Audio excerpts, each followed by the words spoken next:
new home for all things home ownership. Rock, own the dream.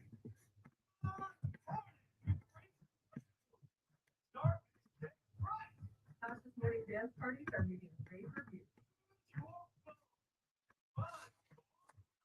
Baby and Ops Center for community dance the morning of day. Indeed, you do. When you sponsor a job on Indeed, it's easier for talented candidates to find it, which makes it easier for you to hire them. Visit Indeed.com and get $75 for your first sponsored job. Here we go.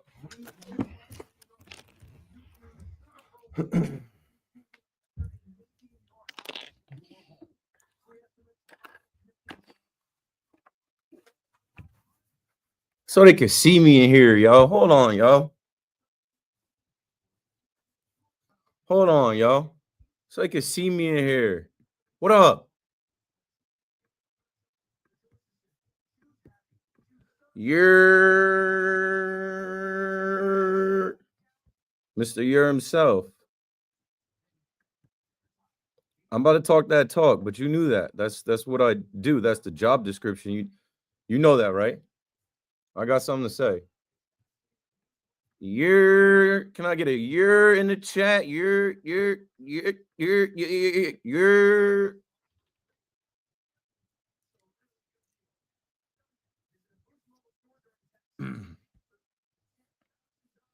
Let me see here, man. Let me talk to y'all, man. Let me talk to y'all one time, man.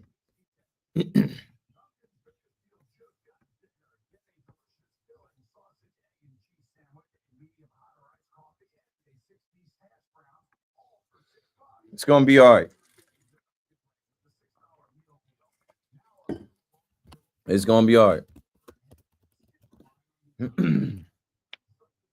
All right, we're about to do the show. If you want to hear the crisp, cleanest audio, you got to listen on the free Odyssey app. If not, just rock with me here. We're going live on air right now, KM to 2 a.m. Keith McPherson on the Fan. It's been a long day, but I'm going to run through the tape and bring it home. I have to. Knicks game starting right now. We'll do it. Here we go. FM and always live on the free Odyssey app.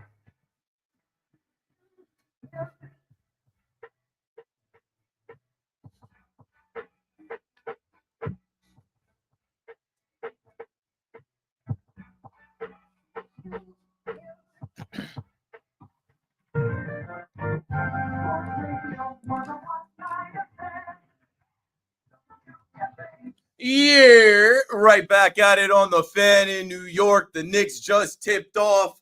Your Brooklyn Nets get a win over the LeBron-less Lakers. Who cares? Dial 888-808-1019 one time. I need all the Yankee fans across the land, whether you're in the tri-state area, whether you're somewhere that I can't pronounce, listening to my voice tonight on March 10th, 2025, as the season is still some 17 days away. I head to spring training on March 17th, a week from today. The show goes on. I'm not leaving. The show goes on. We must march forward. Never surrender. So I was on yesterday, a little Sunday sauce, sprinkles some Sunday sauce on y'all, and I knew what was coming. I knew what was coming on Friday when I was on, and Paulie broke the news about an MRI. I knew. What does this mean? There's only one thing it could mean after last year. So let me say that first. No one should be surprised. No one should be shocked. If you're a Yankee fan that didn't just jump on the bandwagon after the World Series, if you're a baseball fan and you know who Gerrit Cole is, this shouldn't come as a surprise to any of you. 888-808-1019. Gerrit Cole had this issue last year. Around this time last year, he got shut down. Around this time last year, I think he went and talked to Dr. Elitrosh. And we were all scared. We were all shook last year. And He didn't have to get the surgery, but we all knew. Hey, it's inevitable. This guy has thrown a ton, 12-year vet. This guy's another year older. And, we dodged one. And the Yankees last year stepped up. And they're going to step up again. The Yankees rotation last year stepped up in the absence of Gerrit Cole. And it was so refreshing. It was such a pleasant surprise. It was so nice to see guys say, hey, what are we supposed to do? Pack it in? That's one guy. And yes, that one guy is the, reigning Cy Young from 2 years ago. That guy is an all-star. That guy is one of the best pitchers of this generation. That guy is a leader on this team. He might as well be a captain right under Aaron Judge. And you know what now? I'm looking at the captain, Aaron Judge. I'm looking at Hal Steinbrenner. I'm looking at Brian Cashman. I'm looking at Aaron Boone. Because right now we need leadership. Right now, we need to rally. And I've seen Aaron Boone do that with the next man up teams. It's always next man up. It was next man up as soon as you heard Giancarlo Stanton had tennis elbow, right? It was next man up as soon as you heard the reigning rookie of the year, Luis Heel, would be shut down for a while. There are guys that are on this team that dreamed of being Yankees as kids. There are guys on this team that came to New York, this side of New York, because the Yankees were in the World Series last year. If you heard Paul Goldschmidt on with Evan and Tiki, he said he wanted to win a World Series. He wanted to play for a team with a chance to get to the World Series, and the Yankees still very much have that chance. You see, the Dodgers won it last year, and the Yankees were there to meet them. It went chalk, right? It went as expected. The favorites actually made it. 2 high payrolls with MVPs. Like last year was so chalky. The National League MVP versus the American League MVP. I just can't put any money on it being 1 versus 1 going chalk like that again. Baseball has more parity than any of these sports. Teams don't repeat. I'm not even so sure that the, $1 billion plus in deferrals that the Dodgers put together is going to get them to the Fall Classic. There's so much to be seen. So I'm not packing it up. The season's not over. Like, everybody wants to pull up to drink Yankee fan tears. I don't have any tears for you. I'm so excited for the season. It's a long ride. It's a roller coaster. And, hey, I'll tell you when to get off the roller coaster. I do it the last 3 years. I do it every year when I know, hey, this team's got it, this team doesn't. But I'll tell you this, as far as fans go, there are Yankee fans that I know just hate the team. Let the hype die down then, right? I just mentioned the World Series bandwagon fans. I never seen more people in Billy's. Bodega is too crowded. The train is too crowded. Section 203 is too out of control, too popular. Let them stay home. Let the casuals go home, right? Let the fair weather fans stay at the crib and hate on the team from the couch. We don't want you here. We don't need you here. If you want to go root for Juan Soto, go to Queens.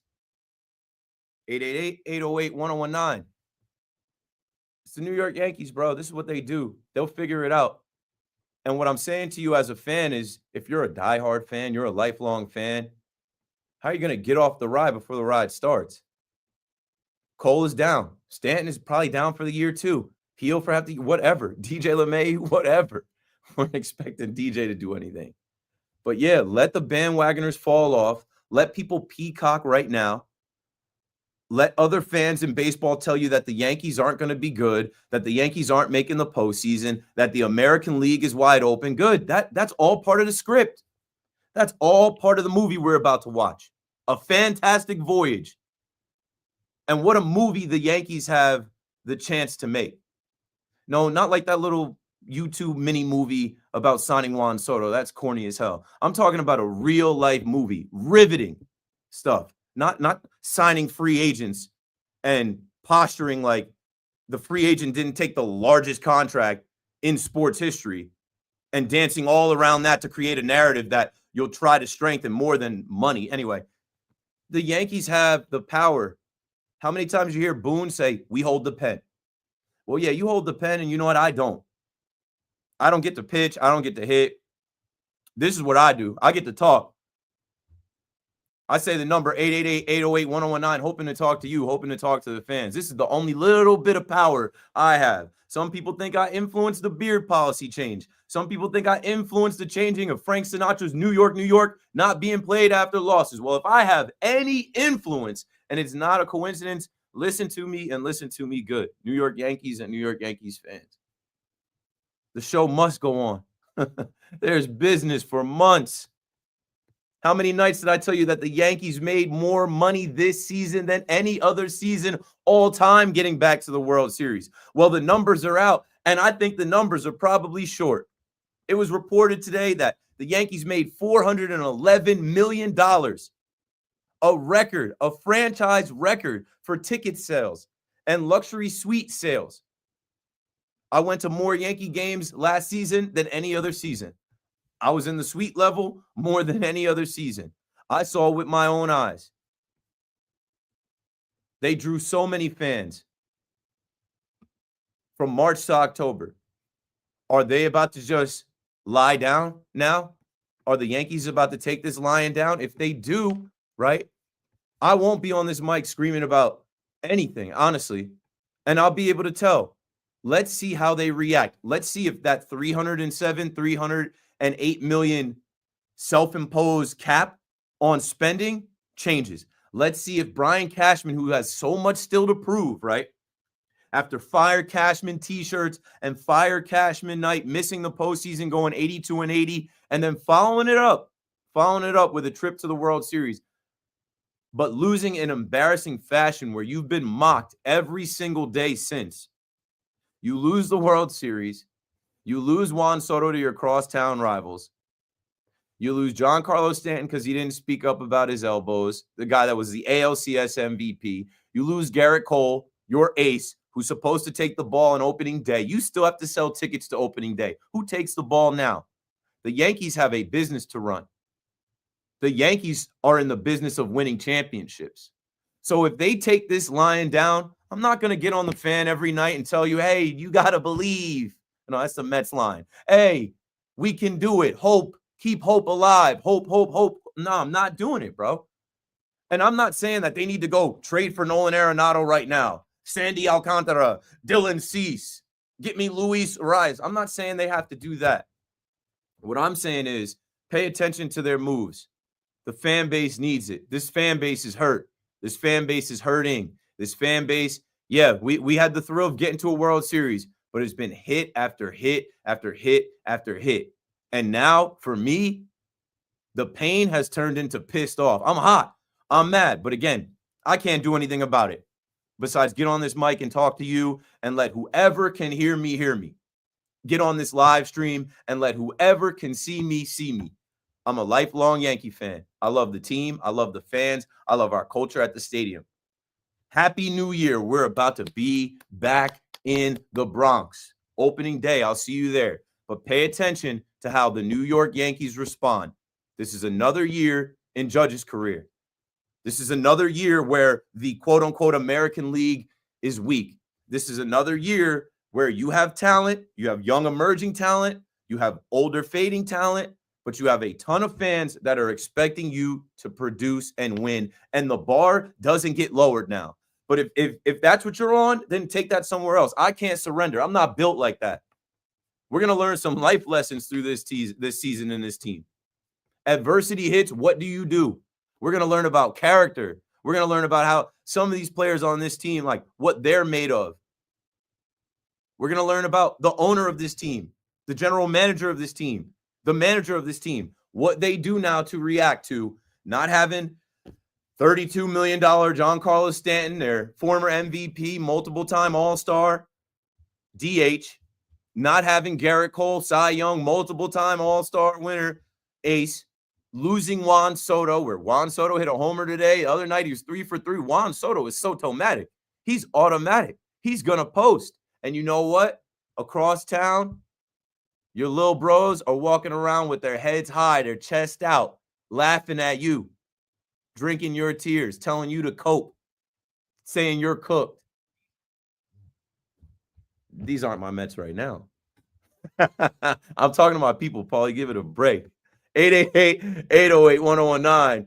Yankee fans, call me up. It is not the end. The season can't end before it begins. We lost a couple guys. There's a whole team of guys with something to prove.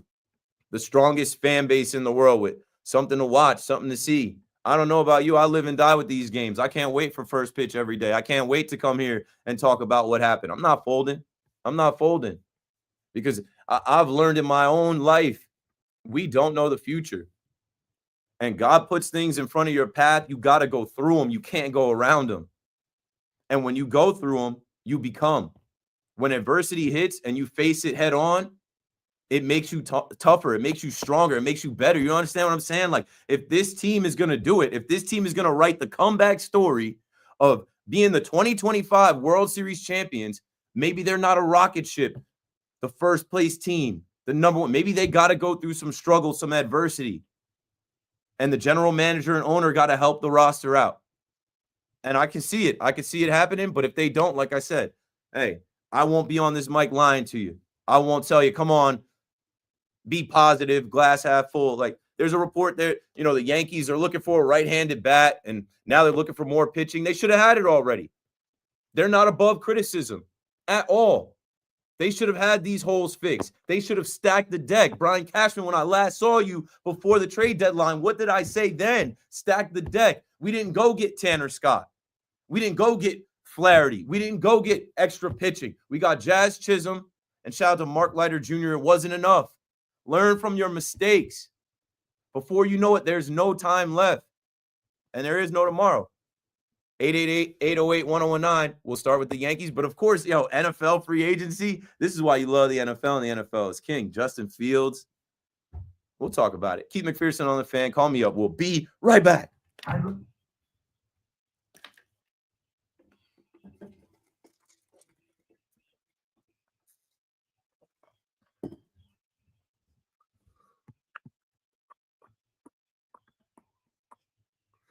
Let me see what y'all on. Talk me off the ledge. That's exactly what I'm here for. Let me change how these banners look. There we go.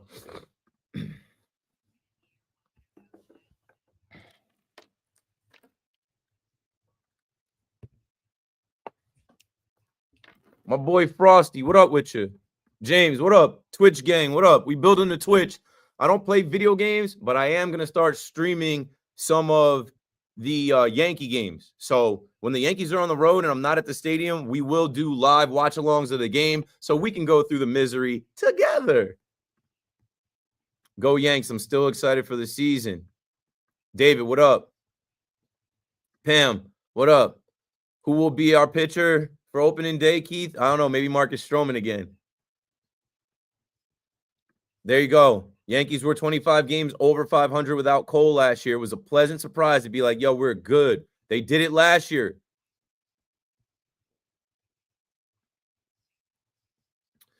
Let's see. Thanks for the motivation. If you're a fan, you got to root for the laundry. If you're a fan, you've been waiting for this since the World Series loss. If you're a fan, you don't have time to give up on a season. Like, I don't do that. I just don't do that. You don't know what's going to happen. So, like, a lot of people are packing it up. A lot of people are quitting. And they're going to be foolish if this team figures out how to get it done. And even if they don't, like, there's so many months until we know. I'm going into the season like I've gone into every season since I was a 6-year-old kid. The Yankees are winning the World Series this year, and they're in the running until they're mathematically out. Until they're not, I'm going to believe that. So it's a long season. We'll be okay. Facts. Here.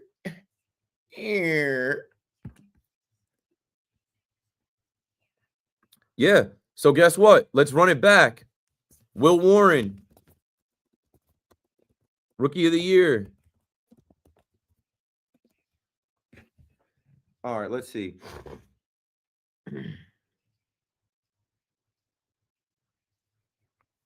I got a bunch of calls. We're going to start Yankees. But once we get on the other side of 12, I'll probably hit more NFL talk just because I understand. I know, Justin Fields signing is huge, so I get it. I get it. Oh, let me hear my drop. Sportsbook. Go from tracking the latest upsets to placing bets in just a few taps. All tournament long, new customers can get $100 in bonus bets when you make your first $10 wager. up, Marco? Download the ESPN Bet Sportsbook app and sign up with promo code Radio100 to get started today. Must be 21 plus. Just trying to see how that sounded. That's the first time I heard that one. That's a March Madness read. I see you wore your Yankee hat today. I figured you'd be out after the cold news. Figured you pack it in. Figured it'd be time to. People think I would sleep with this hat on, man. I was like, the cold news happened. I reached for my World Series hat for the first time since the World Series. I'm like, I'm not out. I'm not done. Fuck that. I just can't. I'm just not wired like that. We don't know what's gonna happen. I'm not gonna get on air and be like, well, season over, pack it up. No shot. Like, No, although I will say, I don't like this team. no, it's tough to. It was tough to like them before I was gonna say this has got nothing to do with Cole. before the cold news. There's holes left and right. They don't hit.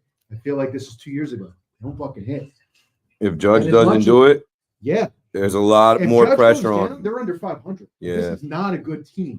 And that's why I said, look at what Cashman does to respond to this now. Look at how that 307, 308 now is still where we're at. I think it's Hal. I think his hands are tied. Nah, I would be like, are you insane? I think his hands are tied. Fans just found out that you made the most money, and now they know the numbers and the figures. They're like, wait.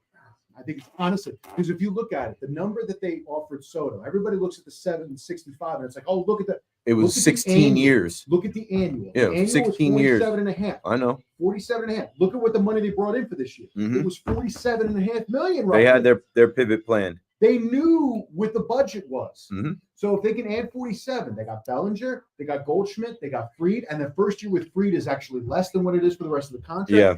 They found a way to shoehorn 3 or 4 guys into 47 million. Mhm. Once they did, They Wow. got rid of so much money with Verdugo, Rizzo, Glaber, Nestor, Clay Holmes, Tommy Canley.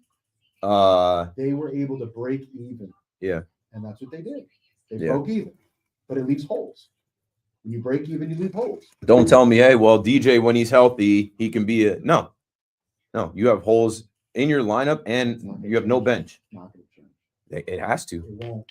Then it's It gonna won't. get loud. I'm telling It's you, it won't. gonna get real You know loud. what? If they're in it at the deadline and they go and get a guy for a Yeah. couple of months, yeah. I'm calling But for it that's it. sooner. We can't do that at the buzzer shit.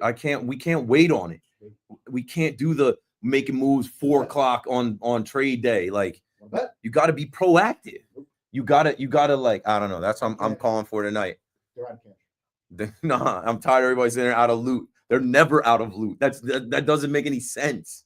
They're not out of money. Oh, No, they can go back on that. No, oh, no. It's gonna get loud. They won't. They'll hear it. They don't care. I can't stand They for don't, it. they don't care. I can't. I'm just saying. I said I don't get to play. I don't get to make any decisions. This I get is- to make noise on this microphone. Whoever can this hear is me. what they do year in and year out. No, this I year felt for it unacceptable. for a long time. Unacceptable this year. It's unacceptable every year, but it's the same story every year. You were mocked. You lost out on a free agent to your crosstown rival. Okay. The guy that carried you is hurt. The guy that pitched the best for you is out. It's another year of Judge. It's another, like, you can't do it. They don't You, care about any of that stuff. If they can get it to the playoffs, and then they'll tell you to roll the dice for them. yeah, crapshoot. No, it's gonna get loud. care. These fans are hurt and they're care. pissed off. These fans have gone through pain Okay. and they're lashing out, and there's gonna be booze in that place. It's gonna get ugly if they think that we're gonna watch, I don't know, Cabrera and Peraza and Ben Rice and Everson Pereira and like Mr. Dom Smith. Tom's and like he's looked good Yeah, in I'm not- spring, but like it's spring. People keep sending me clips and If stuff you- from spring if you don't- training. I'm like, I'm not even watching these games past the like 3rd, 4th inning, Get to the real Remember stuff. what I'm telling you. Dom Smith is probably going to be in the opening day line. Oh, he has to be. They just don't have any bench. They don't have any hitters. They never do. Never have anyone to pinch hit. Forget pitch hit. He can be a player. Good evening at 11 o'clock. I'm Marco Belletti. Knicks continuing this West Coast swing. An 8-0 run have now taken a 24-17 lead on the Kings. Still under 3 minutes left in the first quarter. 8 quick points for Deuce McBride, of course, getting the start with Jalen Brunson on the shelf. Karl Anthony Towns has got 4 or 5 points for OG Anunoby. Knicks with an early 24-17 advantage on the Kings. Still 3 minutes left in the first. Nets shocked the Lakers 111-108. Cam Johnson, Keon Johnson, each with 18. Noah Clowney led the way with 19 off the bench. Luka Doncic had 22 as part of a triple-double, but he shot just 8 of 26. Yankees lost their ace before the year even started. Gerrit Cole needs Tommy John surgery. That ends his year, along with the start of next season as well. The Bombers down cold. Luis Gil trying to put the pieces together for a starting 5. Need newly signed Max Fried to pitch like an ace now.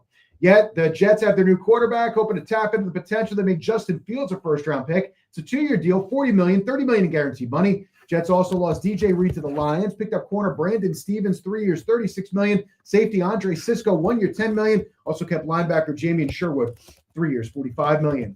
Aaron Rodgers still hasn't made up his mind. Steelers and Giants said to be interested. Vikings a possibility. Giants continue to wait, but they did add a number 1 corner. They get Paulson Adebo, 3 years, $54 million, along with D-tackle Roy Robertson Harris, 2 years, $9 million. They kept Darius Slayton, 3 years, $36 million, and a tackle as well in James Hudson, a 2-year deal. They get some deeded depth as a swing tackle.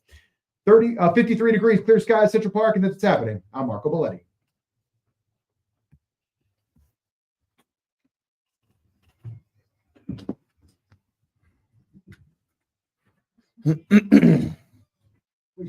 Oh, here we go.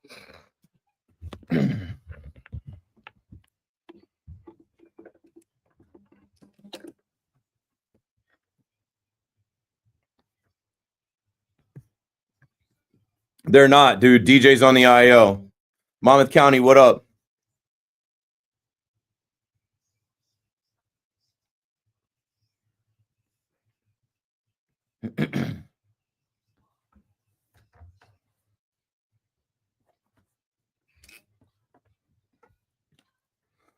It's a hard knock life for the Giants, not the Yankees.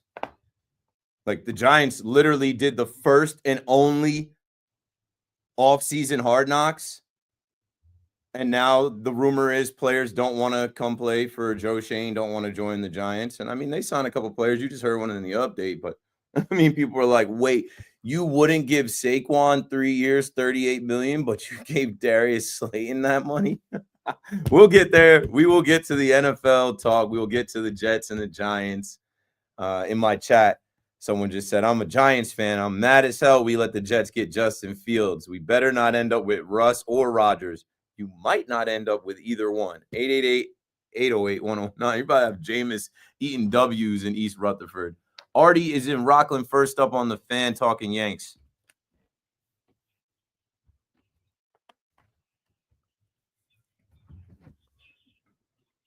Management should do now that we've lost Soto and Cole and Paulo, and we're hurt.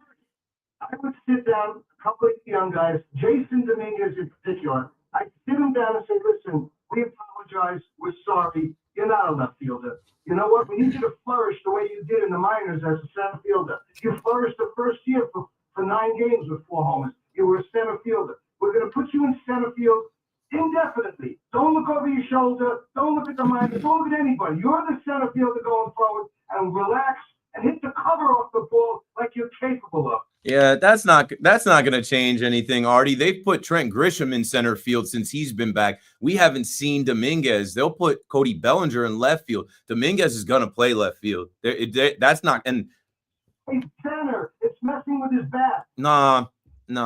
That's not moving the needle. That's not moving the needle. Thanks for the call, Artie. That's got nothing to do with what we're talking about right now. And like, all right, let's break it down. Jason Dominguez, an unproven rookie, moving him to center field is he going to be MVP? Is that going to make up for the hole in the rotation? We did the song and dance with Dominguez 2 weeks ago, right? When Dominguez dropped another pop-up in left and he had like 3 bloopers, whatever, he's been fine since. And I had called for the Yankees to put Trent Grisham in left field. I'm like, what's your allegiance to Trent Grisham? I don't even care to talk about Trent Grisham versus. They're not going to do that. What they need to do is make one move in the spring. One. I'm not asking for you to figure out the World Series roster. We're going to break camp and go into opening day with a different team that'll be in the postseason anyway. But I'm saying be proactive here and make a move. Show the fan base that you're not actually stuck at 307, 308 million, a self-imposed cap on this team. Like, be proactive. Show us a sense of urgency. Like, the way I feel, I said to somebody online, like, I'm too old to throw away seasons. You know what I'm saying? I can't waste a season. I'm another year closer to not being old enough to go to the stadium and run around the stadium and do what I do. I'm not giving up on the team. So, Hal Steinbrenner, please. Brian Cashman, hello. Add to this team. You already had holes. So now these holes are glaring after you lose Gerrit Cole, so much so that the first caller tonight is saying, put Dominguez in center field. That's like a third tier issue right now. He's going to play left field and he's going to figure it out in left field, and they're set on him being in left field.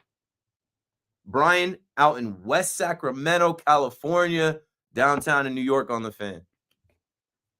If you gave me like 500 different scenarios to improve the Yankees, I don't even know if I'd bring up Jason Dominguez. It has nothing to do with, like, we're over it.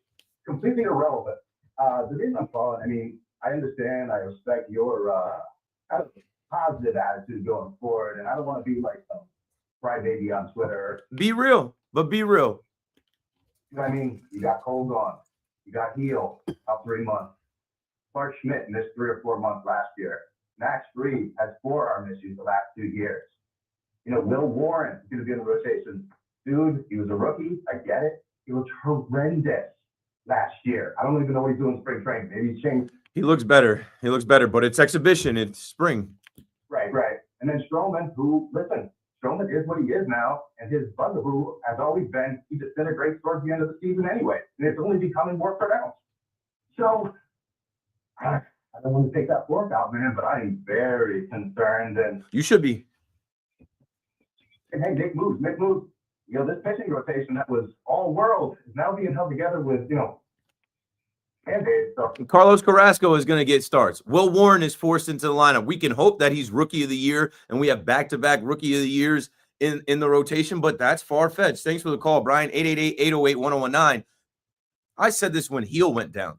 I said, what looked like a strength is no longer a strength. We came into camp with Yankee fans crying about trade Marcus Stroman, $18 million. He didn't even pitch the last 2 months of the season. Get him out of here. We need Nolan Arenado. Now you need Marcus Stroman. And then you get into a tricky spot where it's like, if he pitches 140 innings, that contract vests. You don't want that. And it just all comes back around to allocation of funds, how the team was built. Don't call me tonight and say anything about Cole opting out. Like, that conspiracy theory to me is just so dumb. Oh, Cole opted out and the Yankees should have let him go. Cole opted out because he knew that his elbow. No. Cole opted out because that was built into his contract to opt out and test free agency. Boris had him do it. And you know what he said? No, I'm fine. I'm fine right here. This is where I want to be. I don't need to test free agency. And it had nothing to do with the elbow. How do the Yankees respond? Do they make a trade for another starter? I don't think they'll do that. But make a trade for a bat. You needed another bat before you lost Gerrit Cole. Mike is in North Jersey. Mike, you got it next. Keith, glad to be on. I completely disagree with you about the Yankees and being optimistic about this year. Even before Cole went down, I just don't see it. I mean, you guys, last year you were a 500 team in the second half. That's with Cole coming back. You go through the playoffs to beat the Royals, who were not even 500 if you take away them playing the White Sox. Same with the Indians, the Guardians. It's just the team isn't good. There's flaws all over the field. It's 2025, Mike. Last year is over.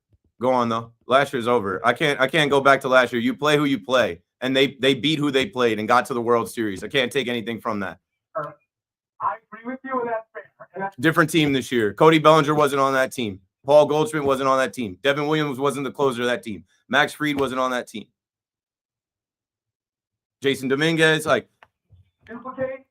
Is Aaron Judge going to duplicate what he did last year? probably not, but he's still Aaron Judge. Soto, you lost on Soto. Yeah, and now Judge goes to right field, and they need to pick up the slack.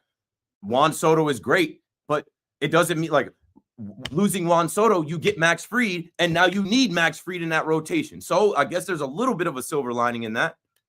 So Max Fried has been great, but he's injury prone. He's healthy. He's healthy today. He's healthy now. So you have Max Fried. So he basically picked up the slack of having Cole for a half a year last year. We're like, I don't see the optimism. I really, like, the Yankees. Thanks for the call, Mike. You don't have to see the optimism. And I'm not selling optimism. I'm selling you don't quit on a season. You don't pack it up before we get started.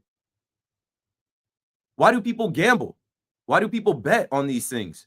Why are people putting future bets in right now? Because we don't know. Why are we so obsessed with watching sports?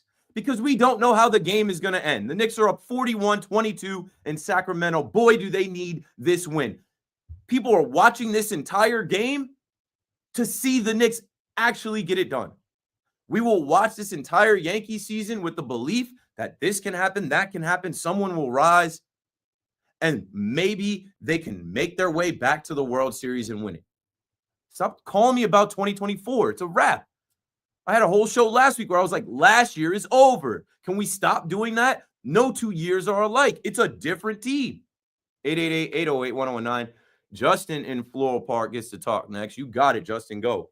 Yankees, last year's over. Just want to let you know the ASS T-shirts are there. I've given you one. Yeah, get the size for you. It's out there. After Soto signed, after Soto switched, there. ASS. Put you on there, so we're ready to roll. As far as the Yankees go, Keith, I couldn't agree with you more. Why can't we go after J.D. Martinez? That's a bat. That's a veteran. He's won everywhere he's gone, including the Mets last year. To make it happen, Mets last year. So why not bring J.D. Martinez over here, a veteran bat? At this point, I would, Justin. At this point, I would, just to give the fan base a little boost of something. But the phrase that everyone's running with on Yankees Twitter is, we're out of loot. We're out of loot. No, they're never out of loot. They're rich AF. They're never out of loot. Come on. So I would do that before I do the pitcher, because honestly, you're not getting a pitcher right now. Okay, maybe you get Sandy down the road. You know, maybe you get somebody that falls out of it. Maybe even Jake comes here. That's what I'm saying too. I'm not expecting them to get an arm right now while the rest of the league is gearing up. That'll come once we see some things. But you can sign a JD Martinez and you could trade for another bat, a backup, something. Just you can make a move that just says, hello, Yankee fans, like we're on it. We're picking up the phones. We're checking on some things. We're not gonna let this be a sinking ship. Like veterans get cut, down cut down day, so they could see somebody down the road there too. Hey, for sure. They got a great bullpen. They can win some of these games, They can win a lot more of the games than they lose. Listen, we don't know what Dominguez is yet, but I have a big, feeling for him. Like you said, I think Bellinger's going to help a ton. Goldschmidt's, people are thinking he's shot. I don't think so. No. The bottom line is, we need Dominguez and we need, Austin Wells leading off. This guy's cracking home runs in spring training.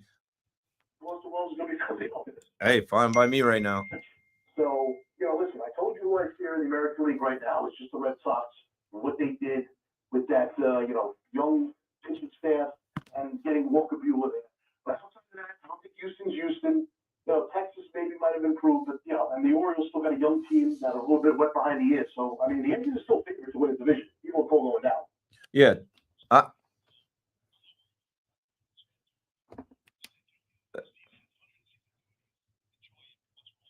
Thanks for the call, Justin. I'm not built like that. I don't know what's going to happen. Neither do you. I'm not packing it in right now. I'm not saying what can or can't happen. I'm not proclaiming the Yankees World Series champions either. It was a hard road before the Cole injury. It was a hard road when Heel and Giancarlo Stanton news came through. It was a hard road when they told you DJ LeMahieu was going to be healthy, and you're like, come on, get somebody at third base. But it's baseball. You can't predict baseball. Other teams are going to get hurt. Somebody's going to get hot. Somebody's going to be cold. Like I said about the Dodgers are chilling right now, right? Because they got the stacked roster, the deferred money. They're the odds-on favorite. But, like, they still got to do it. They still got to put their cleats on. They got to put their gloves on. They got to go out and physically do it. There are baseball gods, and there's cosmic energy and higher things at play, right? You know, the Mets fans are walking around like Juan Soto's already powering them to the World Series. It's insane, actually. And I'm like, you got to overcome the curse of yourself. You got to overcome your own history. We'll be watching that too.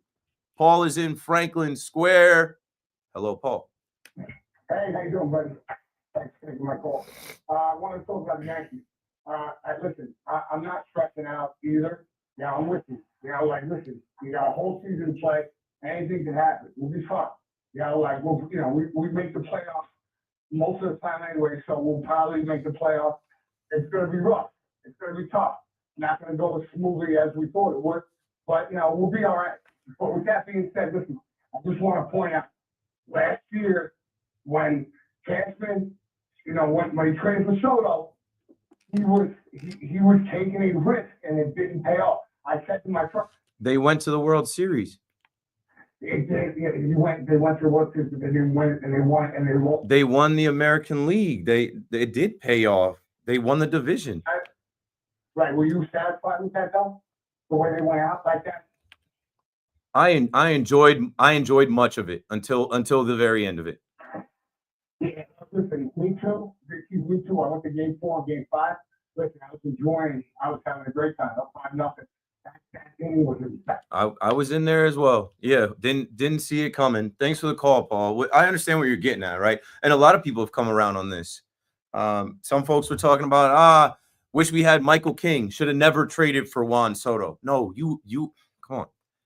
You had an obvious need for a Juan Soto. Coming off of 82 and 80, where you lost Judge and you did not make the postseason at all. That's when those conversations started. I was in Seattle when Derek Jeter told everybody, I think Brian Cashman should go after Juan Soto. And everybody kind of, those conversations started then. Cash started talking to AJ Preller then. How do you think they even got Juan Soto? Because they were first in line and stayed in line. Also with Omar Minaya's relationship with Preller. And you have to give to get. Cashman almost didn't want to give up Michael King of New York. And a lot of us were saying, oh, don't do it too. But, I mean, majority of the fan base is like, it's Juan Soto. Are you nuts? Give them everybody. Higashioka, Drew Thorpe, Randy Vasquez, Johnny Brito. Give them whoever. We have a need. Judge can't do it on his own. We didn't know if Judge was going to be hobbled with the toe. And we needed left-handed power. We needed a left-handed bat. So you can't. I had so much fun last year. You can't sell me on trading for Juan Soto wasn't worth it, because they actually did end one drought, the appearance drought. They actually did win the pennant. They actually did win the division, and they had some great games. There was a lot of fun to be had for Yankee fans. Look at the ticket sales. That was the highest selling year ever. Why? Because people were pulling up to see the tandem of Soto and Judge. 888-808-1019. And I'll say this as well. You made that move to get Soto, not knowing what type of human being he is. He is a cyborg. He's not human. But you thought that you could bring him into the Bronx, put him in some pinstripes, introduce him to Mariano Rivera, Derek Jeter, Jorge Posada, Bernie Williams, and everybody else, show him Monument Park, a brand new redone clubhouse, all of this stuff, what it's like to be a Yankee. And that would potentially sway him after the roll call was loud for him all year. Juan Soto, the loudest name chanted, after people showed up with blank checks and signs, we love Juan Soto. As soon as this guy hits the field, you thought that would give you a potential upper hand in free agency. I don't blame you for trying. It did not. It did not. But you still try to do that because you knew across town was the richest owner in the sport that didn't have to do any of that. All he had to do was show him dollar bill. Benjamin Franklin. Cha-ching. Paul. But in any Yankee fan who thinks that they shouldn't have done the Juan Soto trade isn't a real Yankee. What? Like trade 100 out of 100 damn times. And you're a realistic Yankee fan. 2 years ago, you hopped up the roller coaster in July. You didn't hop July 17th.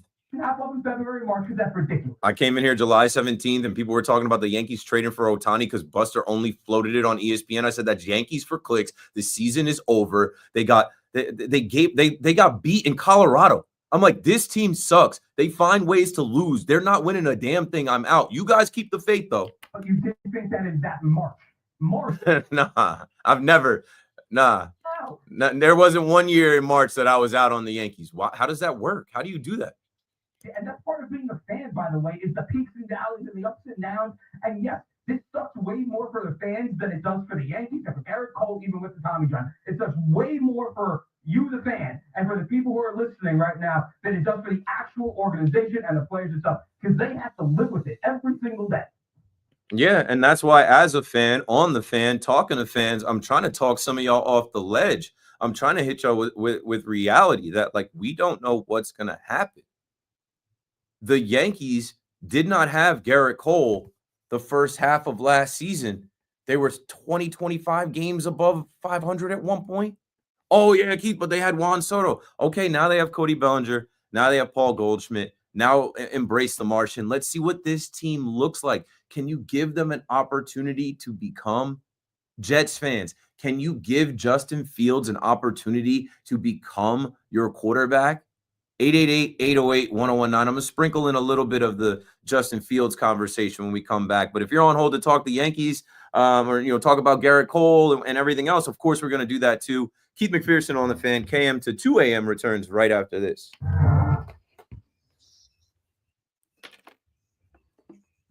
All right, Joe.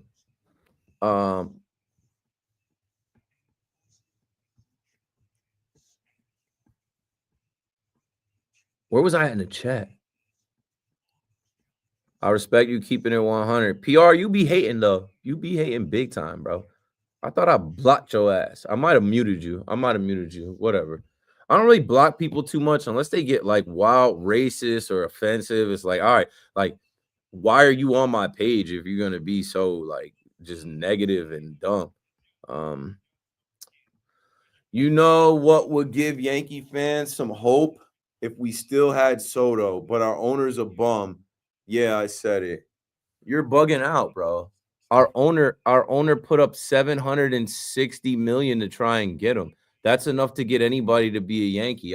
Some of y'all I don't get. Some of y'all I really don't understand. I really don't understand. Okay, PR said I respect you. Yeah, but you have a baseball as your profile pic, and every time I read a tweet, you're hating. You're like, I feel like you're the most hating baseball I've ever seen. Most baseballs shut up. They don't say anything.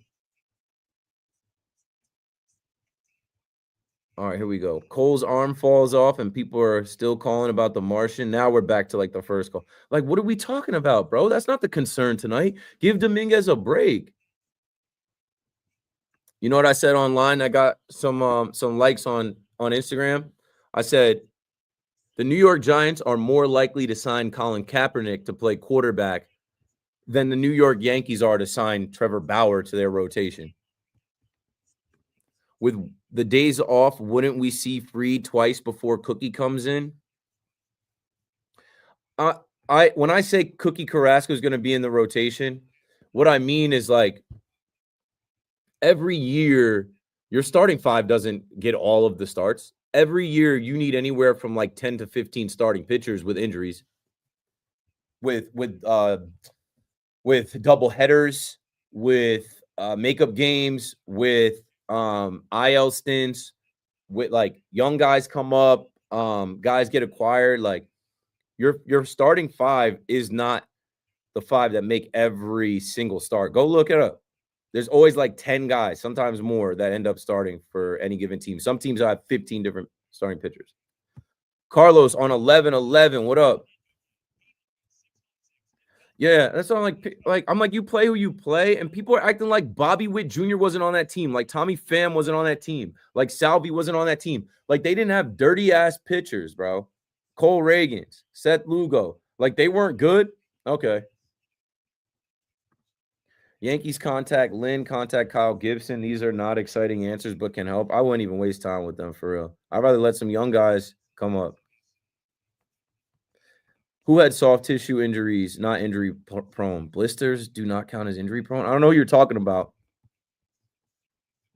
It's really not that deep. I don't know. These came in at 11, 13, 11, 15. Cardinals have veteran pitchers that are trying to move, see what you can do.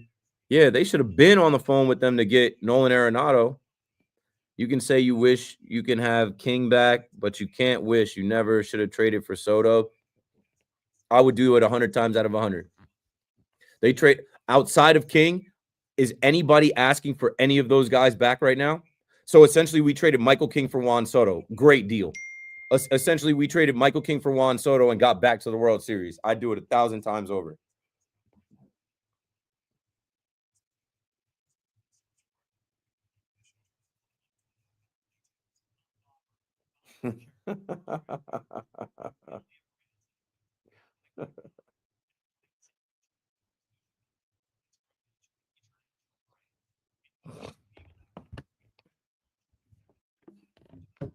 Gorilla Ben. Somebody said I was like I got to push for affiliate on Twitch. Fiend Dog, you said I got to push for affiliate. You got to push for affiliate on Twitch. This is dope seeing behind the scenes. I know it's a cool look, man. I know it's a cool look for y'all to get into WFAN during my show at night.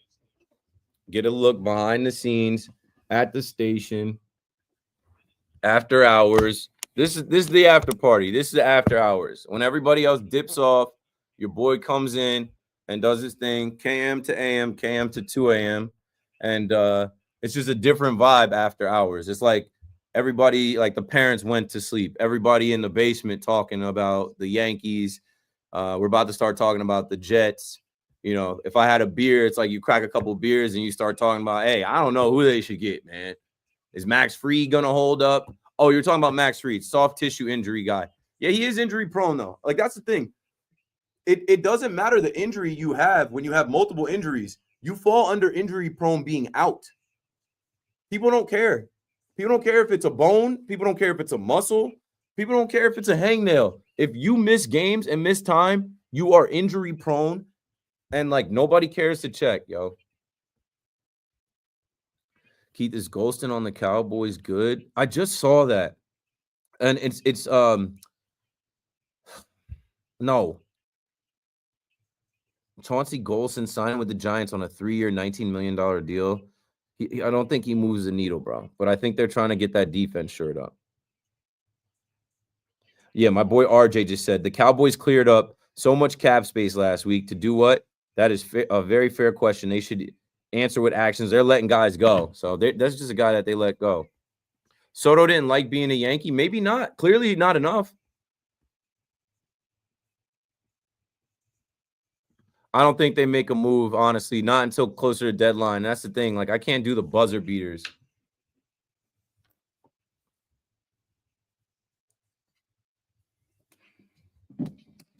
Boom, boom, boom, boom, boom. Boom, boom, boom, boom, boom, boom, boom, boom.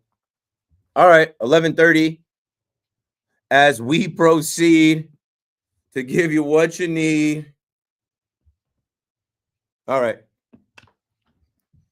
Back at it on the fan, talking about the Yanks, talking about Gerrit Cole, but the Jets fans out there, they want to talk Justin Fields too. I feel like the fan base is split again. They do a good job at splitting the fan base right down the middle. They do a good job at it. We don't want a first-time defensive coach. Why not? This is the best first-time defensive coach out there. Hired. We don't want to hire the coach before the GM. Well, what does it matter if we go get the best coach out there? Done. We got to keep Aaron Rodgers. Aaron Rodgers gives us the best chance to win. No, Aaron Rodgers is a song that doesn't end. Aaron Rodgers is not good anymore. Get rid of him. Done.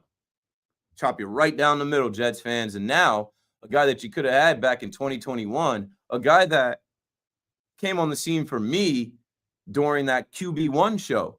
Yeah, he was on that QB1 show, and he was the talk of Georgia football. He was like Cam Newton coming out of Georgia, Justin Fields.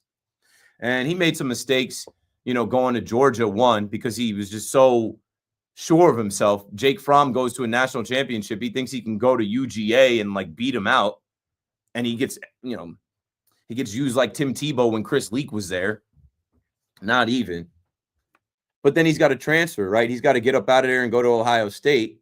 And that was greener pastures. And now, you know, you look at him and the time that he spent with the Bears, these guys that are in your building from the Detroit Lions, yeah, they're familiar with him. They watch film on him. They've seen him play with Da Bears. And these guys in your building that went to Ohio State, Garrett Wilson and Jeremy Ruckert, yeah, they're familiar with him. They were in school with him. He was the guy. Let him become. Give him the chance to be the guy. This is a young quarterback on the market, an athletic quarterback on the market that was coveted. Giants fans were interested in him. A lot of teams were interested. The Steelers were interested in him. But you know what? The Steelers benched him.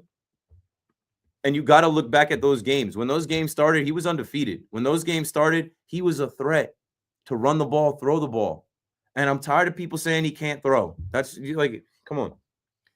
He can throw the ball. They got to work with him. They got to make a game plan for him. They're going to want to go play action. They got to run the ball, not just with Breece Hall, but also Braylon Allen and some design runs for Justin Fields. You know, a couple seasons ago, he had a historic rushing season, 3 seasons ago. And then even 2 seasons ago, he really got cooking with DJ Moore. So much so, DJ Moore was lobbying for them to keep him and not go to Caleb Williams. And DJ Moore made a fuss about it. He was down for Justin Fields. So I think this is a guy that people like. I think he's good in the locker room. I think he even handled the situation well with Russell Wilson and getting benched. But he wanted an opportunity to be the starter. I think he definitely beats out Tyrod Taylor. But I also think Tyrod can help him. And I think this new setting, you know, I hear people, New York's gonna eat him alive. This kid has already gone through so much since he was a high schooler, like I just outlined for you. Give him a chance to come here and be a threat. And you know what? Maybe he is just a stopgap quarterback. Maybe he's your quarterback of the future. Maybe you get a better year out of him than you expected. This kid was in line with Trevor Lawrence, bro. It was always supposed to be those two. That's why when the draft shook out where it was Zach Wilson and Trey Lance, like all that was draft propaganda. And then he falls to 12 to Chicago. You're getting a guy that's, you know, still a work in progress. You're getting a guy that I think is going to light up some things in MetLife, whether it's running the ball, throwing the deep ball. And yeah, we'll talk about it. He gets out of Pittsburgh. He comes to the Jets. You got to just give them an opportunity. You can't just say, same old Jets. This guy sucks. When was he good? Maybe Aaron Rodgers goes to the Steelers. I was on last night talking about, I don't know, do the Giants try to sell him now that the Steelers are in play, the Vikings are in play? Like, you don't want to be the next you don't want to be the next Brett Favre, Aaron Rodgers. You don't want to follow in his full circle. Well, yeah, now maybe he's going to the Steelers, and that brings up the Giants. Like, are the Giants going to trade for Joe Milton? Boom Bazooka Joe Milton, he's available. You heard the Patriots traded for or signed Josh Dobbs, so they're making him available for trade. If I don't know if you were willing to trade for Matt Stafford, I would go get Joe Milton. And I still draft a young quarterback. I don't know what the Giants are going to do. We'll talk about Paulson, Debo, and we'll talk about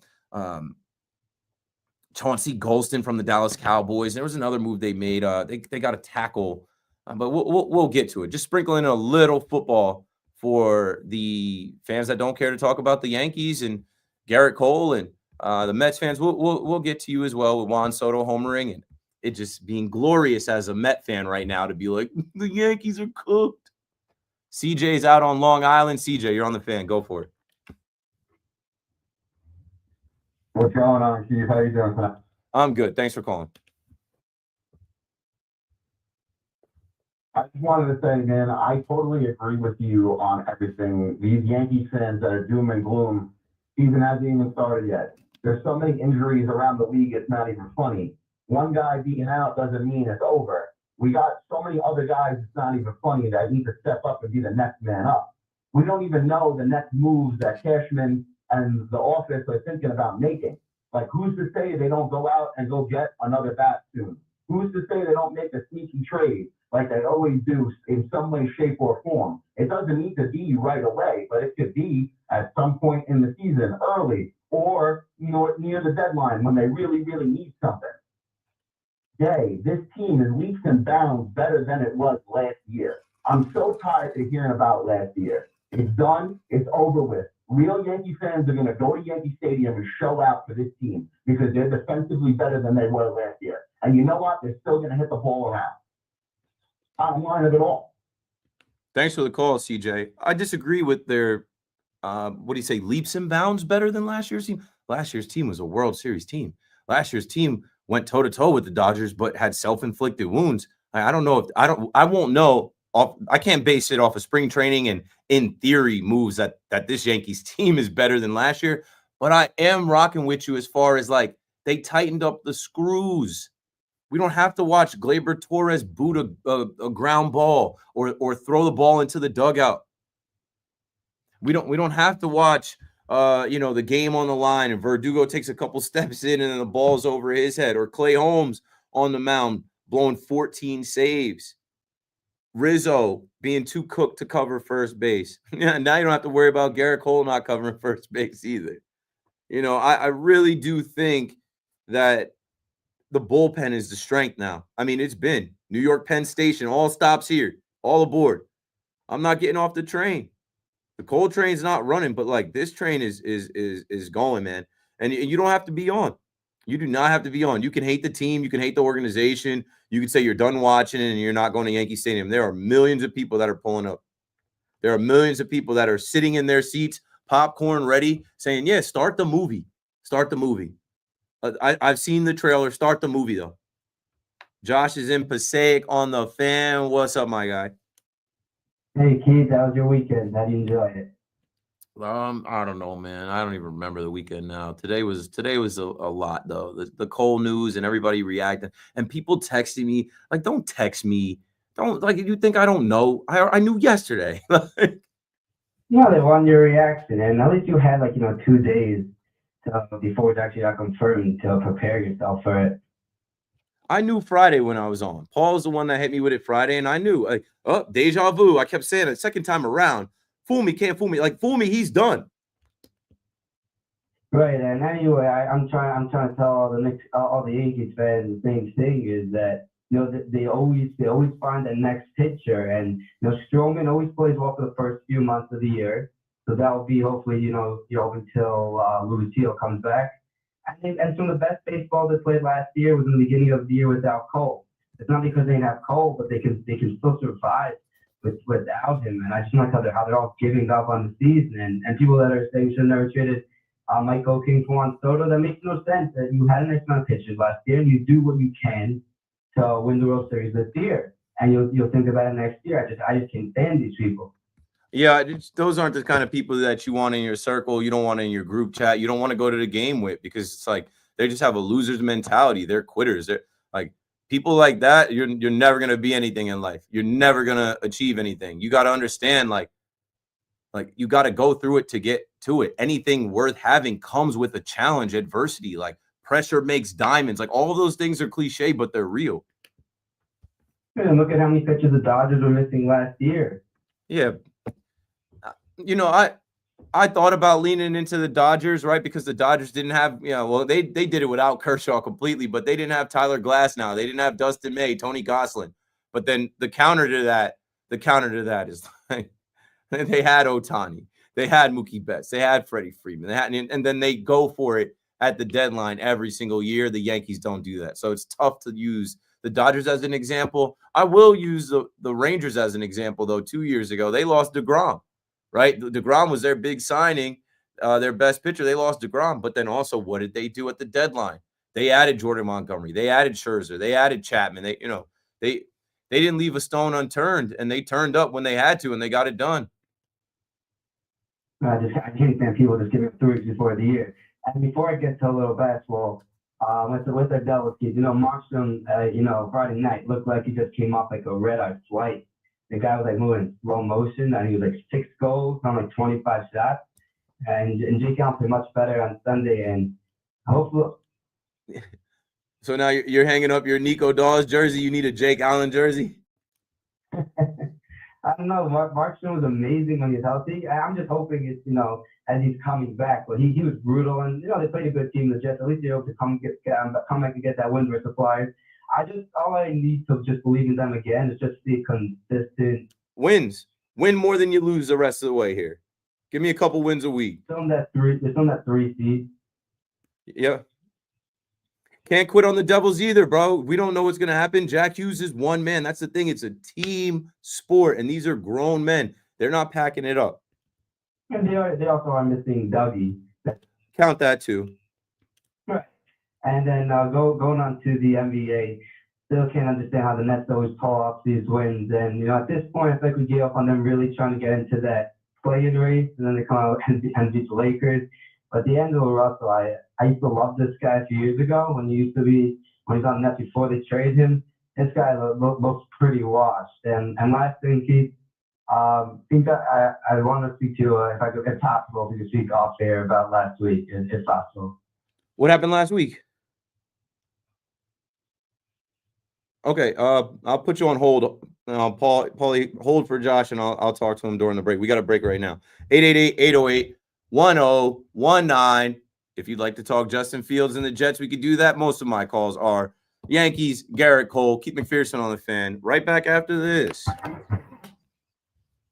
All right. 16 hundo in the live chat. Let's see. I'm going to talk to y'all, then I'm going to go talk to him. Lighthouse 4500. What up? Javante Williams. Yeah. The Cowboys are cooked. Good for Najee, though. Kenny Pickett, my guy. I hope he can be the starter there. I hope he can win the starting job. Take Milton to the Giants in a heartbeat. Yeah. LOL, Yanks done, bro. NYC, Mets town. Like, check me out. Like,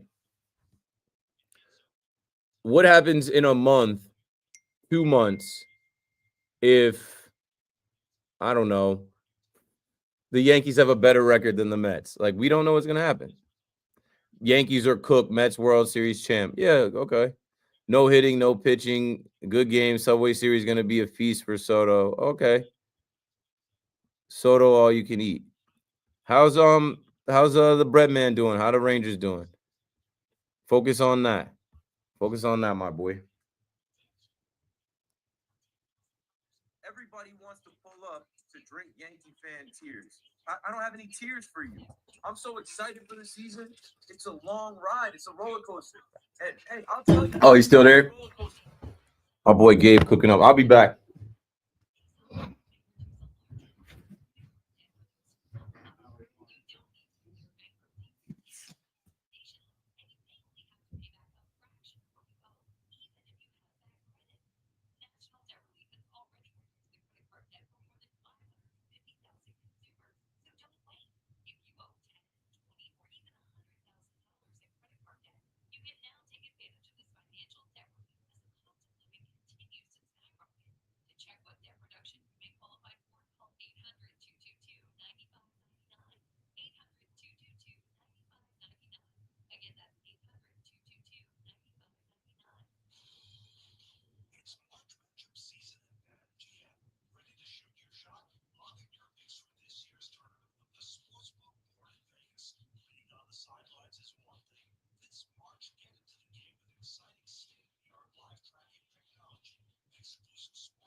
But it's like it's eating at him. Like I didn't mean to. I'm like, let that go, Brody.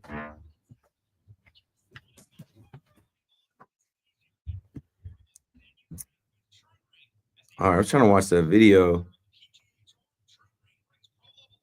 All right. Everybody wants to pull up to drink Yankee fan tears. I don't have any tears for you. I'm so excited for the season. It's a long ride. It's a roller coaster. And hey, I'll tell you when to get off the roller coaster. I do it the last 3 years. I do it every year when I know, hey, this team's got it, this team doesn't. But I'll tell you this as far as fans go. There are Yankee fans that I know just hate the team. Let the hype die down then. I just mentioned the World Series bandwagon fans. I never seen more people in Billy's. Bodega is too crowded. The train is too crowded. Section 203 is too out of control, too popular. Let them stay home. Let the casuals go home. Let the fair weather fans stay at the crib and hate on the team from the couch. We don't want you here. We don't need you here. If you want to go root for Juan Soto, go to Queens. That's tough. All right, back to the show. Let's see what they on.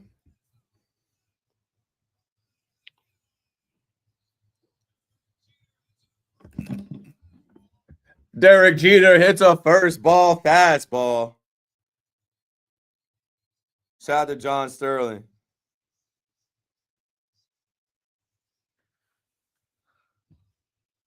Okay, so quickly here before we get to 12.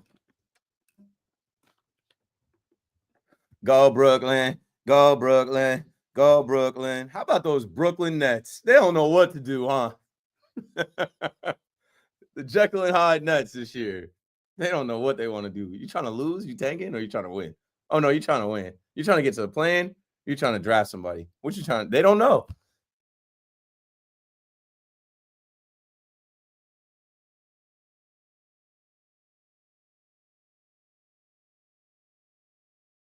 They don't know what they're trying to do. Oh, my bad. I just exited out of my live stream. Sorry if you are watching me live. Keith McPherson on the fan. I literally, the way the MacBook is with this touchpad, if you roll over, look at that. Wow, that's sick. I went from exiting out of my stream by accident, and then I popped back in. I guess I got back in quick enough. 1,664 people still there. It went to 0 to 1,600 quickly. So let's keep rocking. 888-808-1019. I'll take a couple calls here. Then we got a break, update, and then good morning. Good morning. I'll see you on the other side. Lou is in Astoria on the fan. You got it, Lou.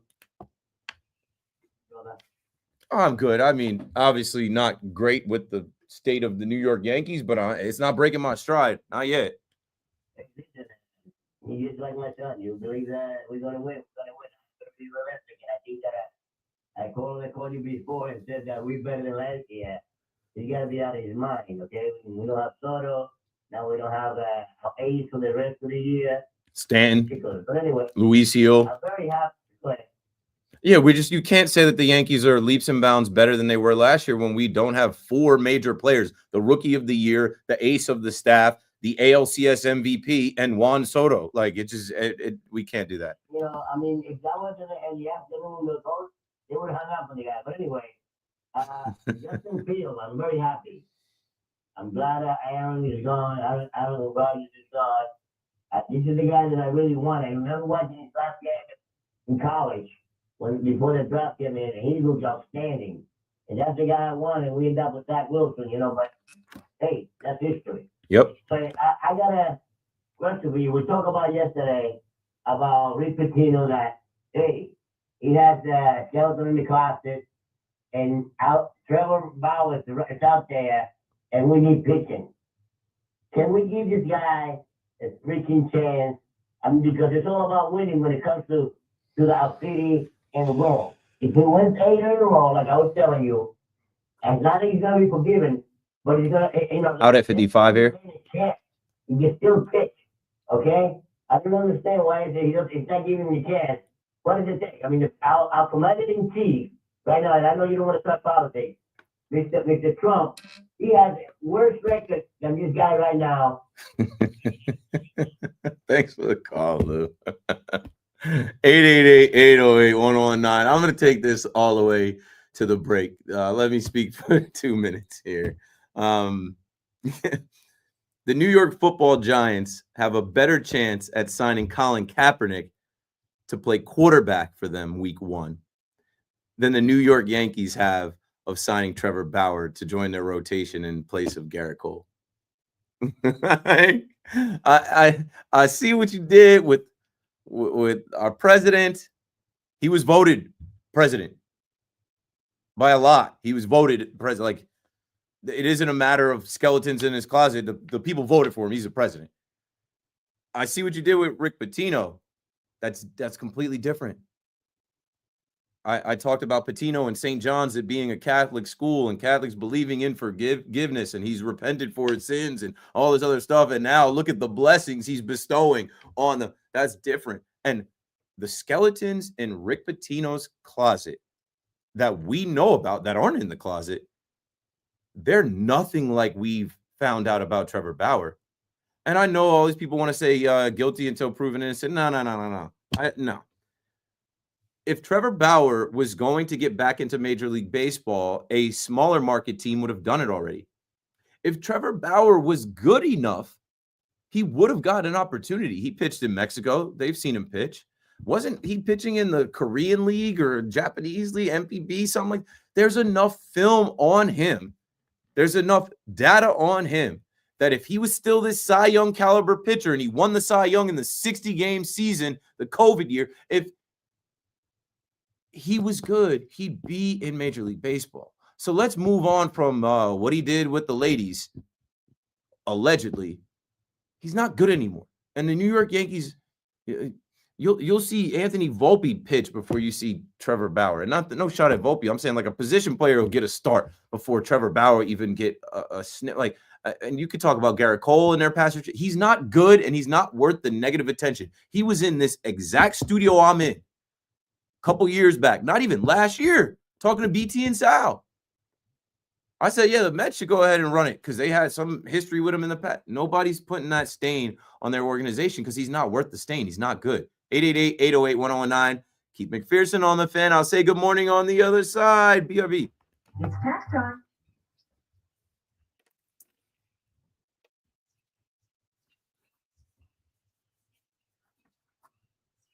Sheesh. Bro, they be tweaking with that Bauer stuff, bro. Like, I'm so tired of taking calls on Trevor Bauer, bro. Like, stop. Like, if he was nice, the Pirates would have signed him. If he was nice, the Marlins would have him there. He's not good. Let's see. Okay, so all my YouTube people, I think, somehow didn't lose the stream. I scrolled and it took me out of the tab. I was here, then I wasn't, then I was here, then I wasn't. Let me see something, yo. Let me see if my Twitch stream is still good. Yeah, no, my YouTube, Twitch, Twitter, all that's still good.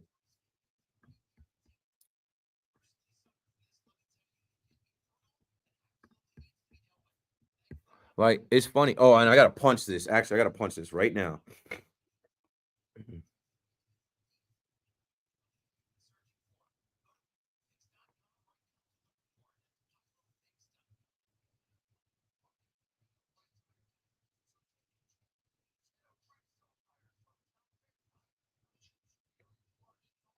And when I say punch this, the boy Gabe working.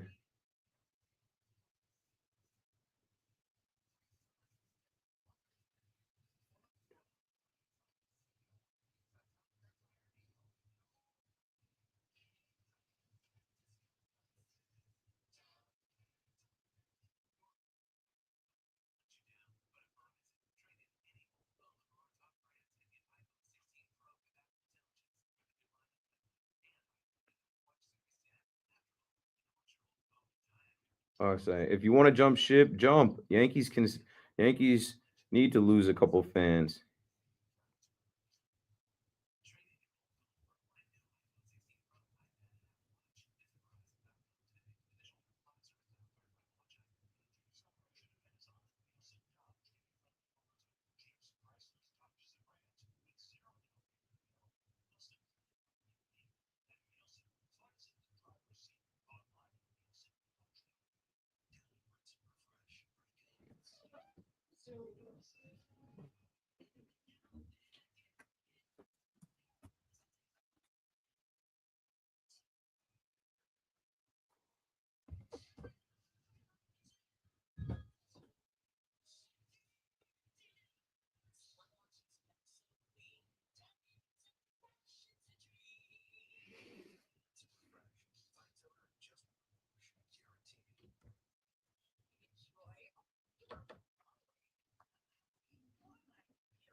Everybody wants to pull up to. Everybody wants to pull up.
Good morning at 12 o'clock. I'm Marco Belletti, and this report is brought to you by policeofficersrighttosue.com.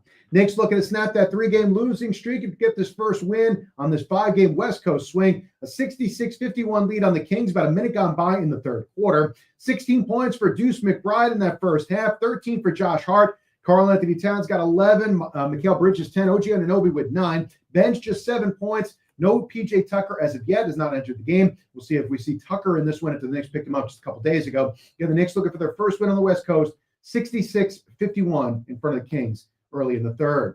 Nets took advantage of the Lakers missing LeBron James. They shocked LA 111-108. Cam and Keon Johnson each with 18, helping offset the triple-double from Luka Doncic. Yankees got the news they feared. Gerrit Cole done for the season. He'll miss the beginning of next year as well, that courtesy of Tommy John surgery. Jets have found their guy, get Justin Fields a 2-year deal, $40 million. Fields, a former first-round pick, playing for his third team in as many years, but he is just 26. Jets also get corner Brandon Stevens, 3 years, $36 million. Safety Andre Sisco, 1 year, $10 million. Kept linebacker Jamie and Sherwood, 3 years, $45 million. They did lose DJ Reed to the Lions. Giants add a corner and Paulson Adebo, 3 years, $54 million. Along with D tackles Chauncey Golston, 3 years, $19.5 million. Roy Robertson Harris, 2 years, $9 million. Special teams linebacker Chris Board, 2 years, $6 million. They get a tackle and James Hudson on a 2-year deal, get some depth there. Also keep Darius Slayton, 3 years, $36 million. As for who's throwing Slayton the ball, that's still unknown, as the Giants said to be interested in Aaron Rodgers. So are the Steelers, it seems. Rodgers interested in the Vikings. We're waiting to see what Daniel Jones does, while Russell Wilson could be the fullback for the Giants or Steelers. And the Titans, they said they like Wilson as well. 52 degrees, clear skies, Central Park. That's what's happening. I'm Marco Belletti.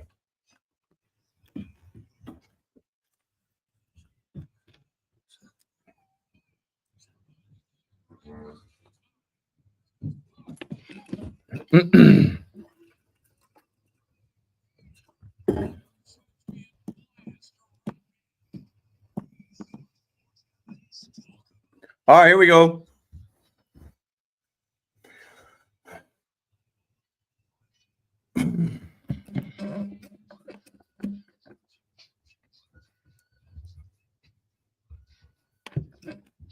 Good morning, good morning. Let's do it. March 11th. Keith McPherson on the fan. I came to win, battle me, that's a sin. Listen, yo, just realize that team sports are team sports. Realize that we are fans. We don't get to play. We don't get to affect the, well, actually, we do affect the games, right? If you're a Yankee fan, show up, sell the place out, get louder, heckle the opposing team, pick the team up. And man, there's always a plot twist. Some of the greatest stories start with adversity. You know, when you watch Marvel or you watch DC, like, you know, I'm trying to put my son on Batman and, like, you know, Friendly Neighborhood Spider-Man. And how does Batman start? Bruce Wayne loses his parents. Terrible start to the movie. How does Spider-Man start? He loses Uncle Ben. He already lost his parents. He loses Uncle Ben. Terrible start. And you know what? A hero is made from that. 888-808-1019. You have to go through some type of things. I've started to talk about my life less on the fan because I've got a lot of nerds and haters that write on Reddit and Facebook and all this guy does is talk about himself. Yeah, if you talk for 4 or 5 hours a night, I bet you would too. But man, in my own life, I've dealt with a ton of adversity. I'm so used to it now. When things don't go my way, I don't trip. When things don't go my way, I understand this is temporary. Every loss is a lesson. I have to overcome it. What is this teaching me? What is this preparing me for? What is this in the way of? And then when I go through it, instead of turning around and going the other way, when I overcome it, instead of trying to go around it or skip around, something greater is always waiting on the other side. 888-808-1019. Moose is in Jamaica. Moose, you're on the fan. Here, you know, doing the show.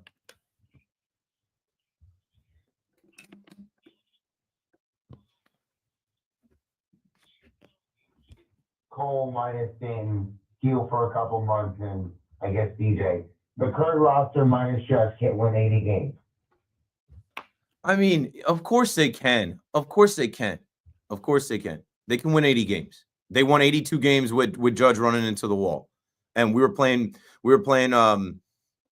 Jake Bowers. We were playing Isaiah Falefa, Billy McKinney, Greg Allen. Ben Rortvet was getting at bats. Like, we started that season with Aaron Hicks. So go on. So yeah, like, I mean, Dominguez, top 100 prospect. You actually have to look up the number where it differentiates between the scouting websites and stuff like that. This dude is slated to be a 40-40 perennial power hitting.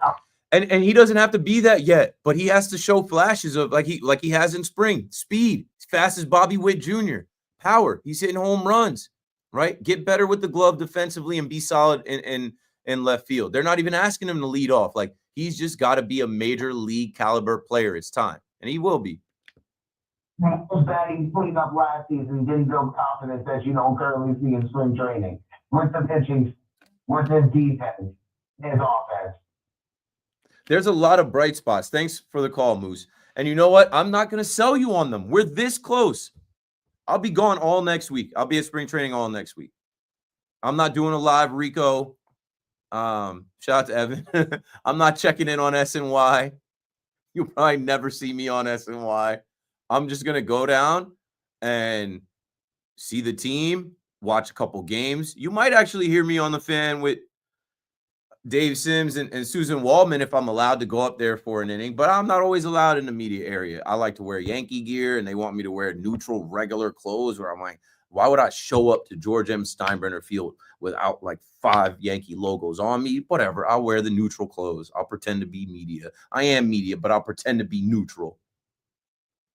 But what I'm saying is, like, you know, I'm going to go down there and get a first-hand look at the team. Maybe I'll step on the field. I haven't, done that in the past. I haven't taken advantage of that. And I want to see what these guys look like. I want to look at the team and see their morale. I'm glad. I'm like, this year I booked the trip so late. I do want to see what they're looking like. I want to see what the temperature of the team is. They're not quitting. They can't. They can't. Like I said, there are young guys that are proving themselves this year. There are older guys that are trying to prove that they're not done, that chose to be on this Yankees team. Aaron Judge has a ton to prove. He's got dad strength now, right? He failed in October, dropping that pop-up, striking out all those times. He's got to put the team on his back. So I'm showing up to see that in spring training. And then the week after, opening day, Yankees Stadium. I'll see you there too. Out on Staten Island, George, you got it. TB, how are you, my friend? I'm good. You know, the Knicks are holding it down against the Kings, and they need this win and this energy as we talk about Cole going down. Like Jalen Brunson is down, but these guys aren't packing it in. They're hooping tonight. Like you said, it's a team effort. There's just a couple of things, if I may. First, those guys on Reddit, tell them to go scratch every itch from him. I'll never see them. I don't know these guys. It comes with the territory. I actually appreciate it because when I wasn't on the radio, nobody wrote anything about me. So it's cool. Yeah. And like you, I'm a long-time suffering Yankee and Cowboy fan. Whew. Yeah, man. It's a tough spot right now, especially like how are they going to pay Micah Parsons? Exactly. So I have a question for you regarding the Cole injury. Now, obviously, we kind of know that Hal had this self-imposed tax or threshold that he did not want to overcome. With Cole being done for the season, I take it from what I'm hearing that there's an insurance policy on him. But does that negate the payroll for the Yankees? That if let's say Cole is making whatever it is, $35 million a year, do they now take that off of their payroll and they could add on $35 million without it impeding that luxury tax threshold? I don't believe so. I can't speak from any type of authority on the matter. I don't know that exactly. I think that's something that kicks in after, as most insurance takes a while to kick in. It shouldn't matter though, George. Like the 36 million, it shouldn't matter. The 307, 308 million, it should not matter. They made $411 million. That's what was reported in Newsday today off of ticket sales last year. Adding on a dollars and cents type of thing where, in other words, there's other reciprocating factors. For example, the tax ramifications on on that mean one thing, but then the loss of, let's say, the international pool money, where they've been somewhat successful in signing players and everything else along that line. It's one thing to say, like, if they're going to, obliterate that tax, like the Dodgers and the Mets are doing it and stuff like that. But if they want to try and come back to not just signing these, overrated, overpriced ball players, you know what I'm saying? Like even now, Stanton, he's going to be gone potentially for the whole. Nobody really knows. He's probably gone. I'm just already not. I said unsubscribe me. He's probably gone. He probably needs surgery. Like I don't think he's going to sleep it off in a month. No, you're absolutely right. So I mean, with that being said, you have these, dead contracts. I mean, from what I understand, they're still paying Aaron Hicks. God bless them, Bobby Bonilla too. Yeah. Money. I mean, there's got to be something that they can, and I'm not going to say we could circumvent the, wheel, but Yeah. Thanks for the call, George. I don't know about the insurance on Cole. I'll do some Googling. If you know, call me up and tell me at 888-808-1019 how that affects the payroll. I think it, at least I would assume or guess, like you're still taking that hit. Cole gets hurt, he gets hurt. Like he's still on the payroll for this year. And it's not like they're like, hey, you took out insurance, let us subtract that 36 million for this year. Don't even worry about it. Now you've got some wiggle room. No. But you don't need wiggle room. What are we talking about? It's the New York Yankees. The report said that they made $109 million through the postseason going to the World Series. And that might not even be true. There might be more money. There might be some more money that wasn't reported, bro. I knew it. I've seen it myself. Never seen the stadium so packed. Never seen the streets so packed. Never seen the bar so packed. They got money, man. We talk like they actually are out of loot. Some of y'all really believe that. Everybody running with we're out of loot. We're out of loot. What are you talking about? There's no such thing. But right now, conversations need to be had. And I don't know if they're being had. I don't know if Hal and Cash are putting their heads together and saying this is bad. This isn't good. Cole is down. Stanton is out. we sold people on DJ LeMahieu. He's going to start the year on the IL. Heel is down after winning the Rookie of the Year, pitching more than he ever pitched. Like, this fan base is reeling. This Juan Soto cloud hangs over their heads. Losing the World Series to the Dodgers hangs over their heads. People don't shut up about it. There are GIFs and memes, and you can't escape it online. And yeah, we can take the beard policy away. We can change Frank Sinatra's theme from New York, New York to Just the Wind song. But like, this roster had holes before we reported. This roster was slightly suspect before all the injuries. Now it's completely suspect. Yeah, so don't think that I'm getting on this microphone to tell you we've got all we need. That's incorrect. I wasn't saying. I've been calling for a third base bat the whole time. I was calling for Dominguez to go to center field, and I realized they're not going to do that. When we found out about Stan, I'm like, you need another bat. Dom Smith is going to make the team, and no shade to Dom Smith, because we might really rely on him, and I hope he brings the bat that he's had in spring training. But I just look at the Yankees, the 27-time New York Yankees that made all of this bread, and that have all these crazy, diehard, lifelong fans, not just here, but across the world. They have a brand. They have a business. They have an image. And they have a window here to win a World Series, get back to a World Series. Like, they hold the pen. And they might not make the moves right now, but, Boone did allude to it a few spring training games ago that, in spring training, moves usually happen late. Yeah, because right now we're seeing some of the cuts, and we're seeing guys get sent down, and you're starting to see the roster take shape here. Maybe we get another bat. Maybe they get another arm this week, but I'm not expecting it. I would like it as a sign to the fans to say, hey, we're not bystanders. We're not saying this is okay. We're not going to take this lying down. We hear you. We see the roster. We understand that, like, this is a championship or bust year again.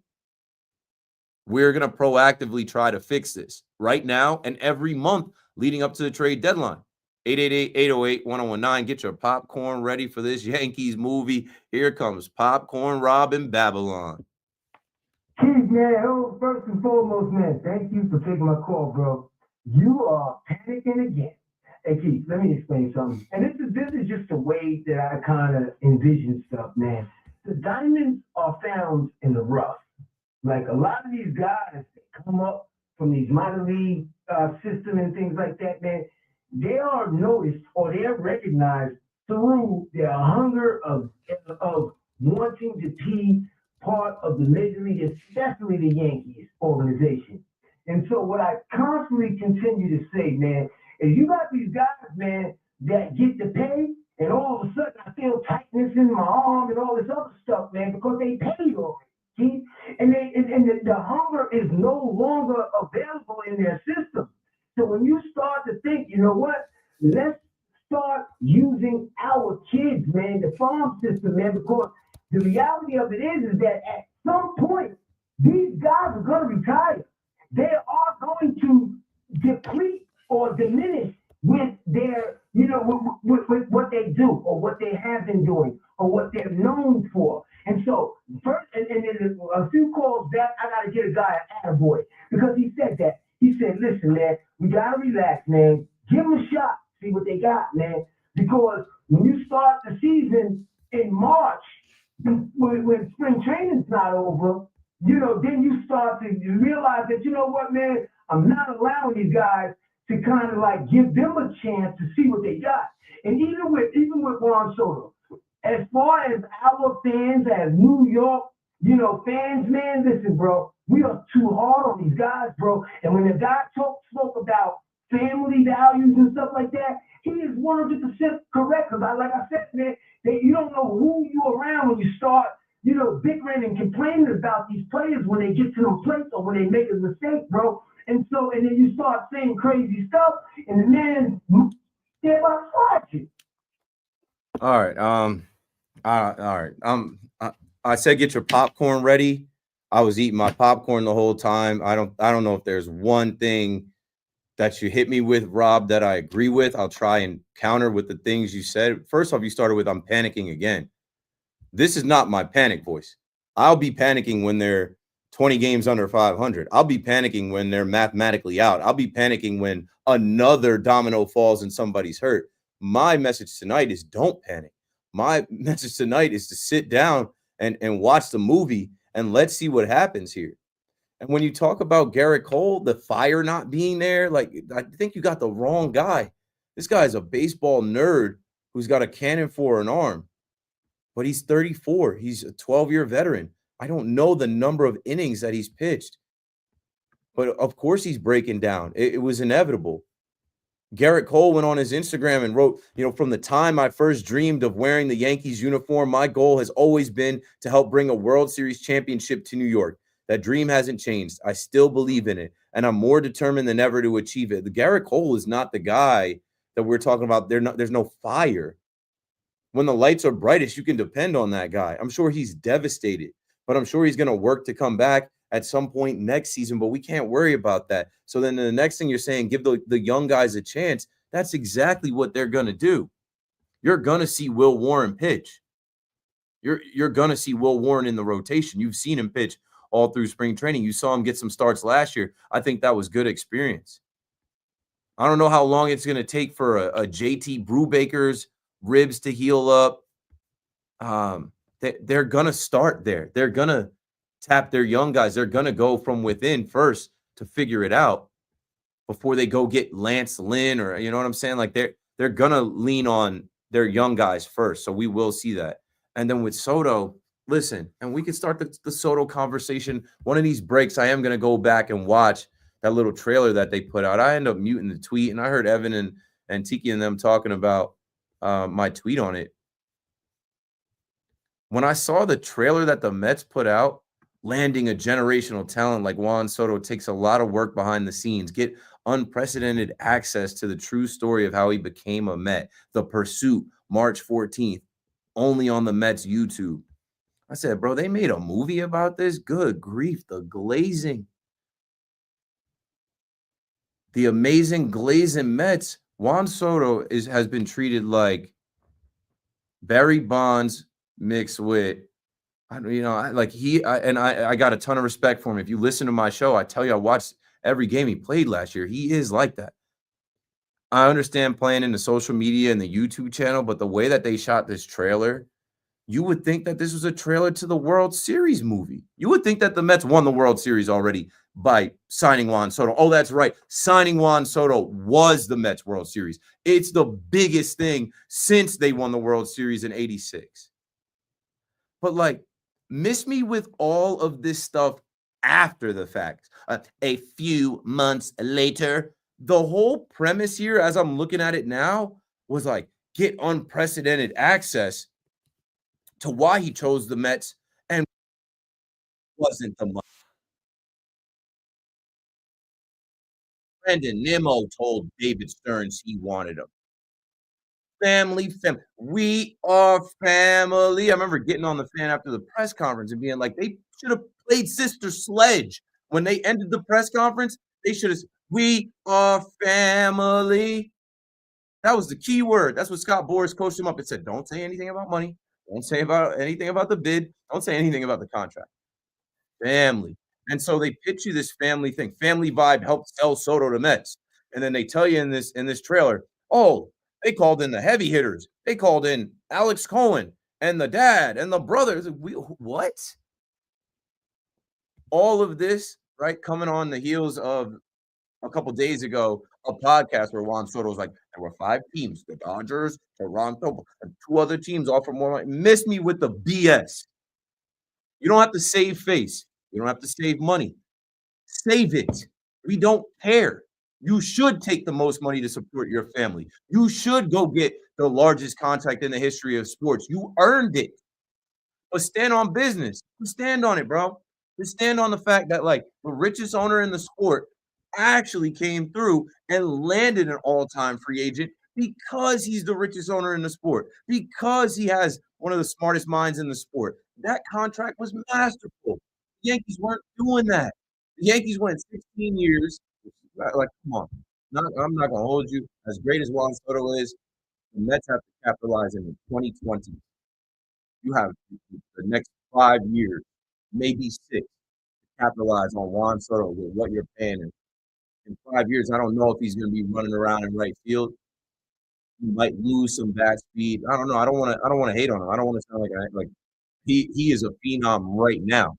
But for the Yankees potentially have signed him for 16 years, it would 100% for the Yankees. I don't know how it's going to work for the Mets, but it would 100% not work out for the Yankees because we get back to the allocation of assets again. We get back to another Jacoby Ellsbury feeling of a contract. You just heard somebody call and say Aaron Hicks is still getting paid. Last year they paid $6 million to Josh Donaldson. Right now in our current situation, there's $36 million down the drain this year for Cole, $32 million for Giancarlo Stanton. I'm still working on finding the article about the insurance on Gerrit Cole and what actually happens there. Somebody in my chat claims the insurance is $27 million this year, but I don't know exactly how that works. All I'm saying here before we get back to the calls at 888-808-1019 and we start to talk more football and NFL free agency because I wanted to do that. I'm not jumping off this Yankees ride. I'm not jumping off another season. I'm too old to just pack it up and say the season's over. I can't wait to go to spring training. I can't wait to go to opening day. I can't wait to see what they do to respond. They better respond. And enough with having to sell us on how great the Mets were to Juan Soto, how the Mets are building a dynasty, how appealing the family vibe. Please, we don't need it. We know what the deal is. And like the reason they're doing that is because so many people pointed to the money, greed, and all these other things. That it's so what? Get your money, get your paper, take care of the Supreme Court of Soto. I'm not looking at you any different. Some Yankee fans might be, but not me. I don't care. And you know what? The movie's not for me. I won't be watching that. I just thought it was crazy, amazing, glazing. Have you ever seen a documentary on how they signed a player before the player even steps foot in the batter's box? We're in the future now. 888-808-1019. We got to talk about signing players in the NFL. Jets fans, Giants fans, it's time to weigh in on the first day of the NFL free agent frenzy. You know, I think the Jets won with Justin Fields. I think he's a young quarterback that was coveted, that, you know, a lot of people were looking at. Hey, he's not done. The book's not done on him. I'm looking at the Giants moves, though. Darius Slayton you bring back because he's a nice guy. He's one of the longest tenured Giants. He's nice to the media. He won that award or whatever. And you do need receivers. Not a guarantee that you're going to draft one. And you do need – he's been a solid receiver.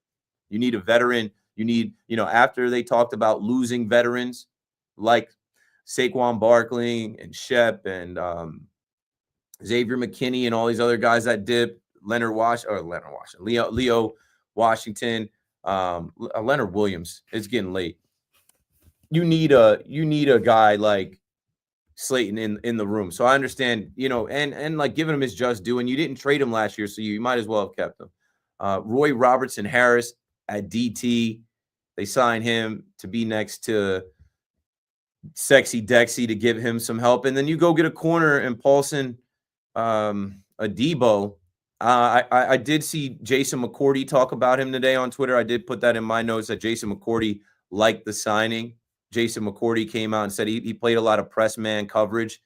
The tweet was, you know, he played a ton of press man coverage in New Orleans and did it at a high level. Loved this signing. So, you know, he's getting respect for that. And you obviously had a hole you needed to fix there. But Giants fans, let me know how you're feeling about your signings. Jets fans, obviously, the big news with the Jets is Jamie Sherwood as well, on top of getting Justin Fields, right? Everybody said, hey, you better have a plan. You better have a plan at quarterback if you're not bringing back Aaron Rodgers. Well, they go get Justin Fields, and I think he'll be ready to go.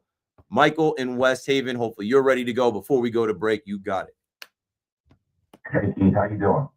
Good. Thanks for checking in. My voice a little bit lost. I was at Raw at the Garden tonight. It was a great show, but I did. Nice. No, I'm not, but I can still respect it. Nice. Yeah, it was a good time. So that leads me to the Dolphins. So one of the reasons why I love wrestling so much is the Dolphins have broken my heart for like 35 years. So what do you think about Zach Wilson backing up to him? I think he's going to play. I think if there's one thing we know, Tua's going to get hurt. He's going to miss time. He'll be ruled out at some point, and Zach will get an opportunity. Now, I'm looking at this class of free agents and the quarterback carousel and how, you know, Geno Smith and Sam Darnold, who were on the same Jets team, who were drafted to be Jets quarterbacks. Look at the road that they took, playing on multiple different teams for a year, a couple years, and then like get into the bag. Zach Wilson's got to have some type of faith that he's on that trajectory, going to Denver, going to Miami. He's got to feel like he's another stop away from being a quarterback in this league that can get paid. So I don't think he's much of a threat this year. I think he's still got a long ways to go before he's actually an NFL quarterback. But I think the light at the end of the tunnel for him is that he's seeing these other guys that were drafted as Jets, casted off, become faces of a franchise. Like now Sam Darnold is the Seahawks quarterback. Geno Smith is the Raiders quarterback. And these guys are getting paid $37 to $40 million a year. Yeah, it's crazy. Absolutely crazy. So I don't know.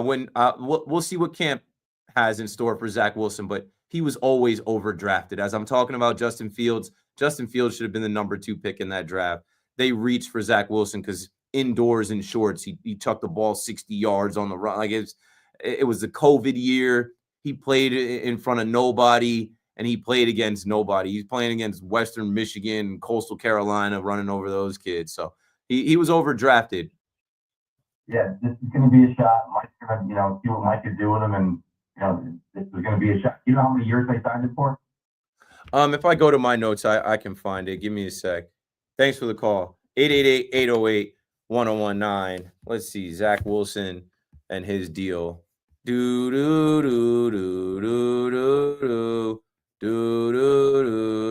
I have so many notes because so many different signings went down. Scrolling through my notes, making the Jeopardy sound. Where is the Zach? Okay, here we go.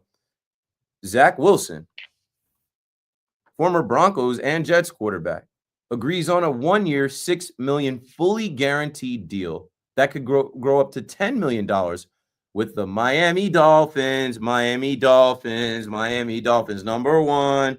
That's the song they played on there in Miami Gardens when you go to Hard Rock. All right. 888-808-1019. Keith McPherson on the Fan. Now we're talking football. When we come back, I'm going to hit you with a bunch of thoughts on NFL free agency, where different guys landed, what's cooking, who's winning, who's losing. You should call up and weigh in. We'll be right back after this.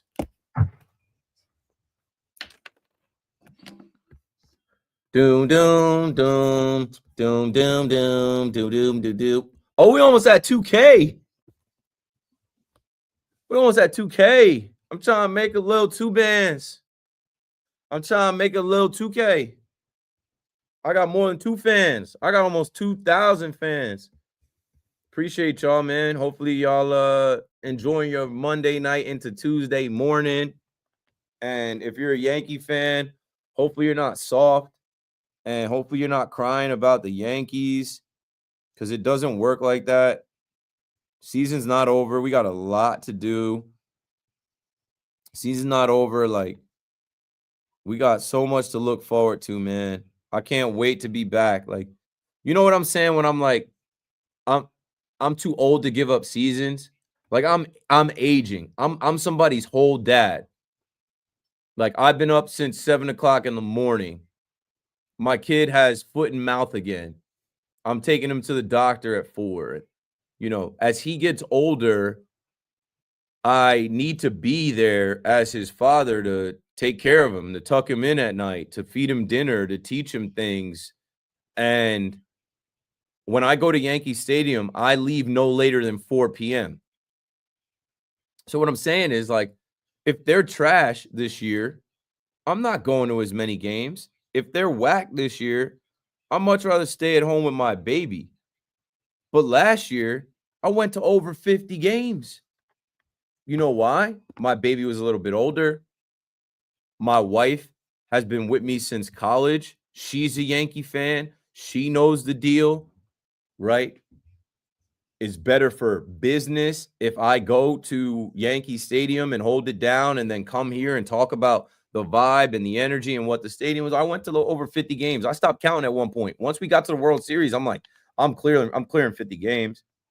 So, there's going to come a time where Pop's got to stay home, and I'm not going to be able to run like I used to. I'm already not able to run like I used to at Yankee Stadium. That's what I'm talking about. Like, I can't get drunk like I used to.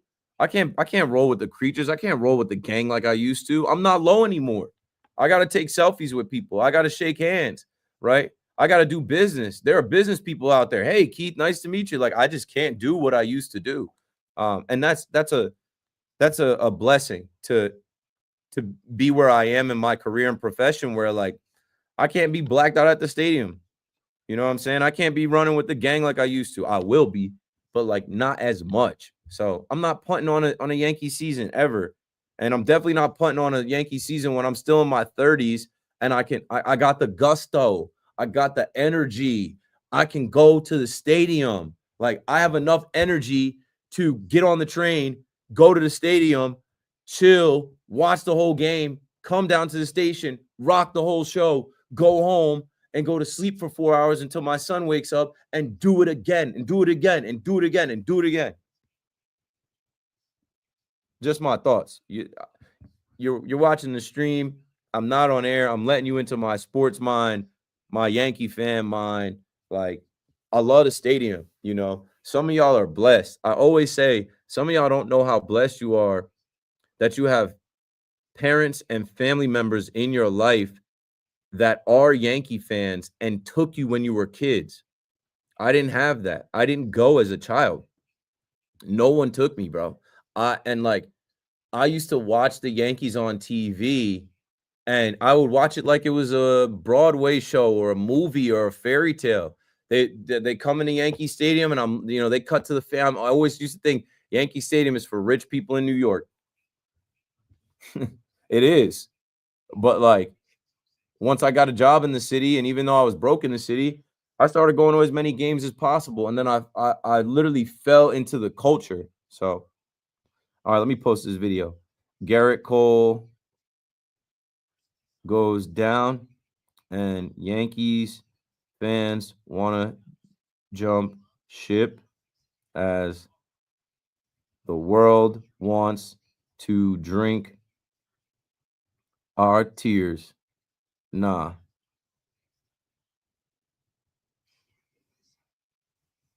Let's go.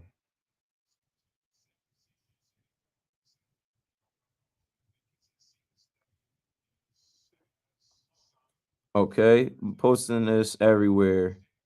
Location, WFAN.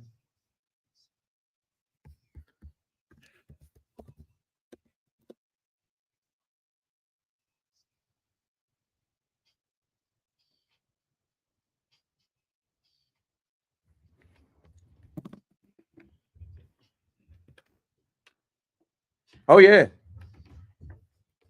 Vibes. Good energy, positive energy on the fan in New York. You down with PRP? Yeah, you know G. You down with PRP? Yeah, you know G. I'm sorry. That's a Giancarlo Stanton joke. He's got the, PRP shots in his elbow. I refer to him as G. You know, maybe it went over your head. Keith McPherson on the fan, 888-808-1019.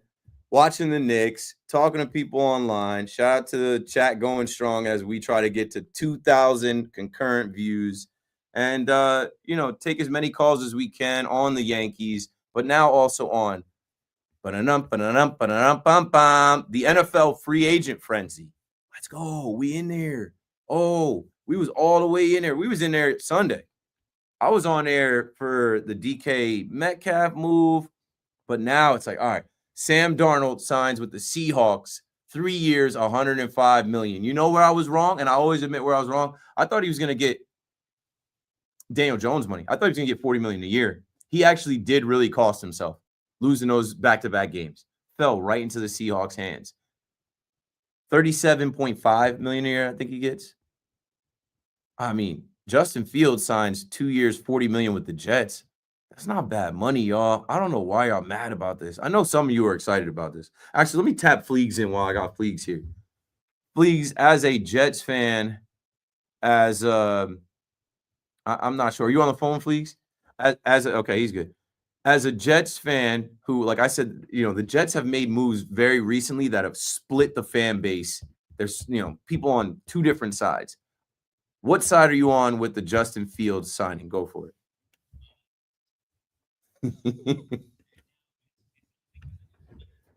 Terrible. I think he's just okay. But I think the Jets are a team like any team. The way to be relevant and seriously compete and win in the NFL Yeah. is have a great young franchise quarterback. Yeah. The reason I wanted Aaron Rodgers back was because it was 1 year, and then no matter what after that, you're done. There's no chance you get tricked into thinking there's a long-term future. I think if the Jets go out this year and they win 8, 9, or 10 games, which if they build the offense around Fields and the talent that they have, and I do believe in the talent on the roster, and they have an improved defense, and Aaron Glenn is the coach everyone thinks he's going to be, then they'll be better. And I think they will trick themselves into thinking Fields is worth. Yeah. Just mentioned, they'll give him the Daniel Jones contract. I think. And getting that real franchise quarterback.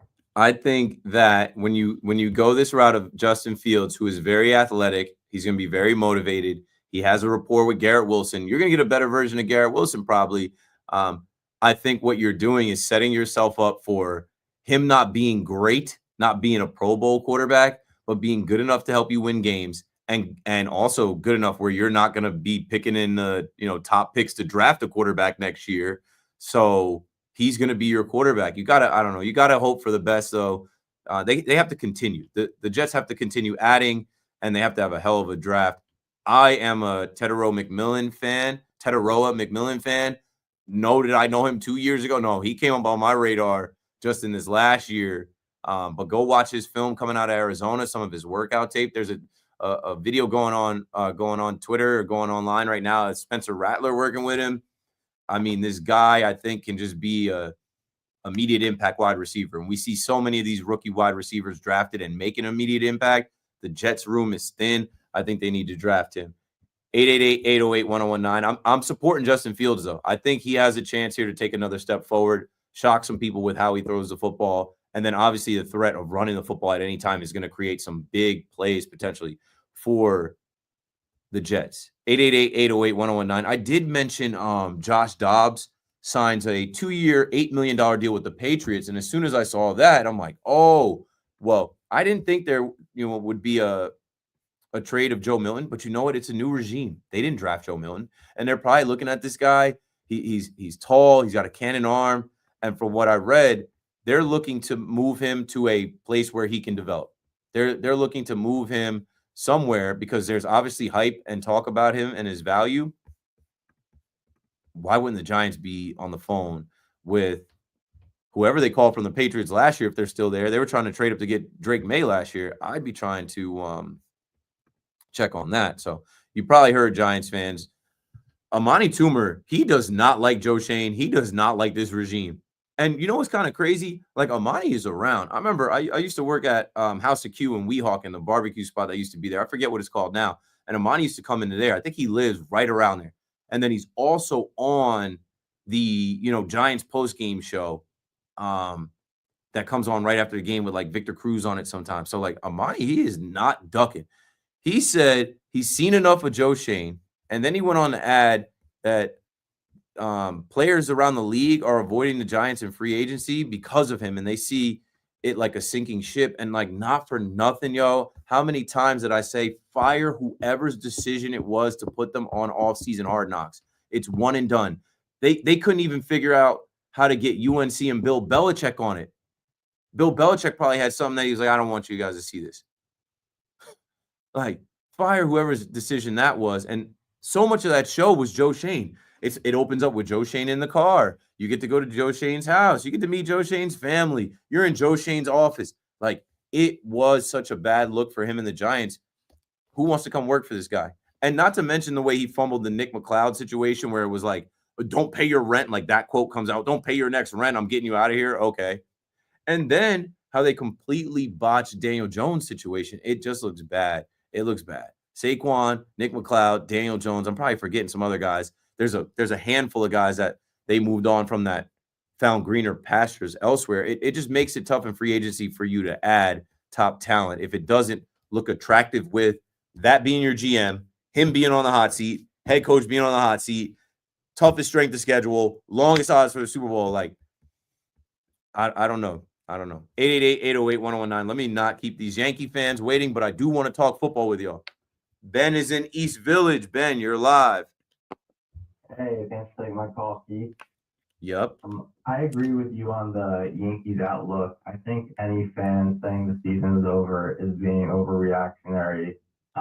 It's obviously a terrible situation, but last season when we lost Cole at the beginning of the season, we found Louis Teal, who was a diamond in the rough. Kind of like what that caller was saying earlier. That could be World War in this year. Yep. Also, Oswaldo continues to put in the work. He's batting 280 with 25 at bats.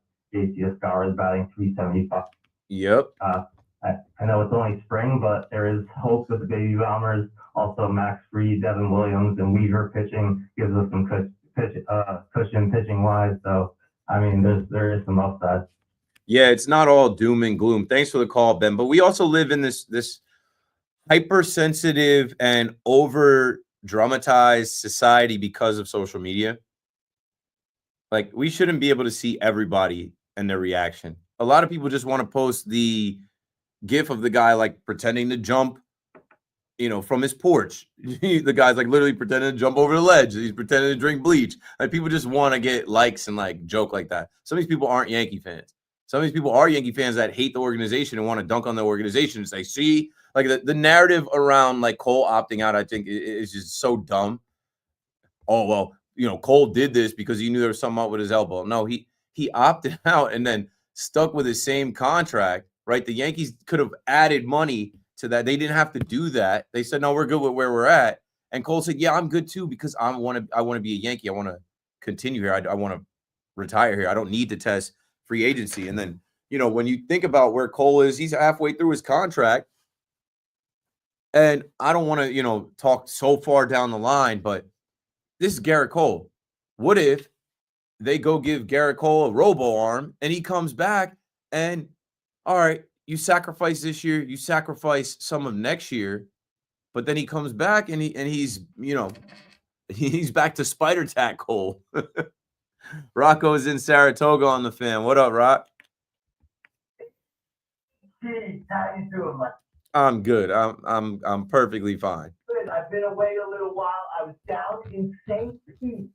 Ironically, I went to the Tuesday game that Gerrit Cole started against the Minnesota Twins in Tampa. It was a nice day. It was a nice day. It was on ESPN.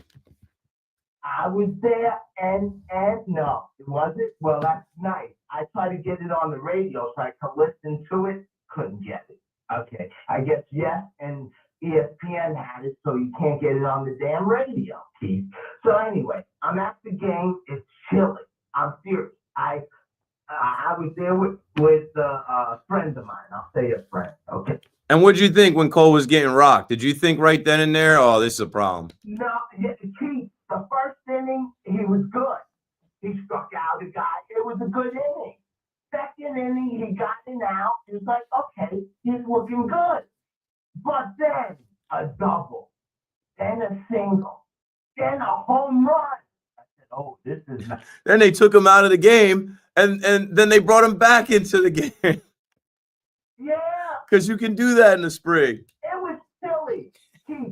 Judge played, but they DH'd him. I said, oh, they don't want to play him out there. It's a little cool, big guy, muscles and all. You don't want him to tighten up, right? Spring training game. He had they walked him twice. He hit a drive to the warning track, a nice shot. Rock, I watched. They interviewed him. They interviewed Cole. They interviewed Devin Williams. I watched. What else you got for us? I watched the game. I watched it on ESPN. Yeah, okay. You watched it. I was there. I know. Silly. I don't know if that had anything to do. He's got a pitch. Cool weather, right? But I don't know. They took him out and that was it. Why not? I thought they should have traded and got him even 2 years ago when Pittsburgh got him. I said, why not? They had Rodgers, so they have to go with that. Now it's all discombobulated. The Giants I don't know what the hell they plan. Oh, obviously they're going to draft a quarterback, right? Because they haven't done anything. What about Cousins? Everyone was talking about him. Now he's just. I think he's Yeah, I think he's stuck. I think Arthur Blank is fine with having him as a backup. He was terrible.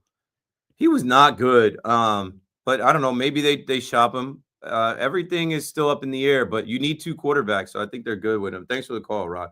Really though, what the hell are the Giants going to do? You know what I keep coming back around to? They should have fired these guys.